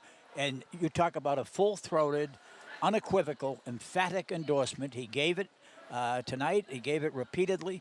I just thought there were several stars. I thought Cory Booker was a star tonight. And I thought Elizabeth Warren did her piece beautifully. But I will say there's no question. The character witness for Michelle Obama, the moving testimony of First Lady Hillary Clinton, the testimony of First Lady Michelle Obama was just absolutely compelling. Domenico Montanaro, let's pick up on that. What did you see as most striking tonight? Well, I think, you know, the idea of how we started the day versus how we ended the day, certainly very different in the night session as opposed to the day session. But this is the power of the Democratic star power that Hillary Clinton has behind her. You know, that Republican convention was very much about Donald Trump. The most applause of the entire week was about him. And the only time the arena was full was when videos or Donald Trump was out there talking. This week, we have it's the inverse. You have Democratic stars, the President of the United States, his wife, the Vice President of the United States, Elizabeth Warren. Everything that you could want, the Democrats are pulling on. You have the soft versus the hard, Michelle Obama to Elizabeth Warren, and Democrats are going to try to build that up as much as they can to give Hillary Clinton the biggest advantage she can. David Brooks, what are you taking away? Well, yeah, go back to this morning, Debbie Wasserman Schultz stepping down. I mean, it seems like a long time ago now. It's like 3 days. But that was a little sign of the establishment. I mean, she didn't do her job as an unbiased referee in this, and she failed, and that's the establishment failure, symptomatic of a lot of establishment failures. And so we get protest movements when that happens, whether it's Bernie Sanders or Donald Trump. But I finished the night thinking divisions within the Democratic Party are not going to be the story here. It's not going to hold Hillary Clinton back. What is the story here, and what I think the party is trying to find, is what tone to strike. Michelle Obama was an uplifting tone of really optimism and greatness. The other tones, some of them were very harsh. Elizabeth Warren, much harsher picture of America. So which picture do you strike as Hillary Clinton goes forth campaigning, and how compelling a character is Hillary Clinton herself? I have to say, and how far left or how far centrist do you go when you get out of this room? I think if we had to pick a couple of other high points of the evening, certainly one of them, oddly enough, was Sarah Silverman, who was a big Bernie supporter, scolding other Bernie supporters, not just Bernie supporters, but the Bernie or die crowd, and telling them they were being ridiculous. She was being a little funny, but a lot sharper. Just the one thing about that, Al Franken and Paul Simon, the laughter and the music. Laughter and music really worked in this evening in the transition from the angry and the petulant into the collegial and the enthusiastic. And I think, I think this dichotomy is also really important to understand. The Bernie Sanders speech was a speech to the primary audience. The Michelle Obama speech was a speech for the general election. And that's what they had to do today, right, was to placate the folks who are still pining for Bernie Sanders, give them their moment. But Michelle Obama gave the speech that is going to be for the bigger, broader audience. And I think those are the speeches that you're going to see as we move through the rest. If this is a Democratic convention that is smartly run, that's what they do now. They say, we got that out of the way, and now we spend the next 3 days talking to a broader electorate. Good. Well, you had Sarah Silverman lean into the elephant in the room. I mean, everyone knew what was going on the floor. I mean, you walk around down there and you talk to some Clinton delegates, and they said, look, not everybody's perfect. And a lot of them, it was sort of cathartic for the pro-Clinton people to hear her say that. But then you had Michelle Obama sort of rise above all of that and say she had a unifying sense of urgency, with the biggest sense of urgency of any speaker, certainly today. And when they go low, we go high. I think, to me, that's the line I remember. And I can't help but keep contrasting the anti-Clinton language coming out of the Republican convention with the anti-Trump language here. Here there was more humor, David and Mark. They were making fun. Yes, they were critical. Don't you think they were listening to David last week? David was saying there's not enough humor in this convention, and guess what we see? Brooks, people are listening. And videos. I like a lot of videos. Yes. I mean, they've actually got a party organization producing a normal, polished convention, not just one guy with a bunch of outsiders. I thought that Michelle Obama line, and let's face it, the Obama speech was a classic. It's going to overwhelm a lot of else we heard tonight. It was a bit of campaign advice for Hillary Clinton going forward, because it would be very tempting, especially with something with Clinton's personality, to get as low as Trump is going to go and battle it out punch by punch. But the Obama message, you go high when he goes low, I think it's practically wise advice, but it's also uplifting advice, and the country is certainly in the mood for it. And some emotion in that speech that you have been you've seen lacking in a lot of what vote for me because I'm the best person for the job isn't the same as my daughters know now that a woman can be president. Yeah, I agree, but the line to me was, don't let anyone tell you that America isn't great, that we need to make it great again. And what she did was, and I can't emphasize this enough, she gave a personal sense of Hillary Clinton. I mean, we've talked over and over, but the people who know Hillary Clinton like her, but nobody, the public doesn't know her. And Michelle Obama is a privileged observer. Someone who had been her nemesis 8 years ago, for whom there had been a rough patch. I mean, she gave a testimonial tonight and an endorsement that was, I think, very personal, in addition to being upbeat and optimistic. The line for me, I have to say, was, I wake up every day in a house that was built by slaves. Yes. That made you stop and think how far we've come. Well, what was amazing, though, about that was that she was able to do that and then move to being a woman, being the first woman We're going to come back to a lot of this tomorrow night. In fact, we are getting together here tomorrow night. It's great to see all of you. That wraps it up for this first convention night in Philadelphia, but we'll be back right here tomorrow. I'm Judy Woodruff. And I'm Gwen Ifill. We're going to be saying goodnight on the television now, the television box. But for our NPR listeners, Linda Wertheimer will pick up our coverage. Thank you, and good night.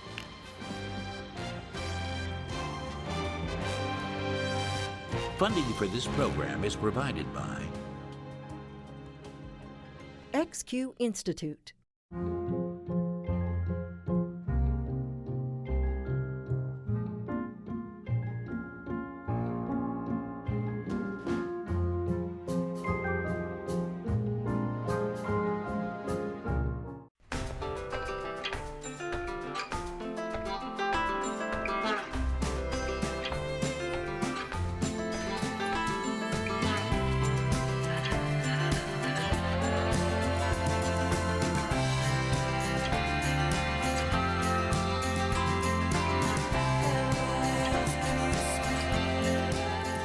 moving our economy for 160 years. BNSF, the engine that connects us. Lincoln Financial, committed to helping you take charge of your financial future. This program was made possible by the Corporation for Public Broadcasting and by contributions to your PBS station from viewers like you. Thank you.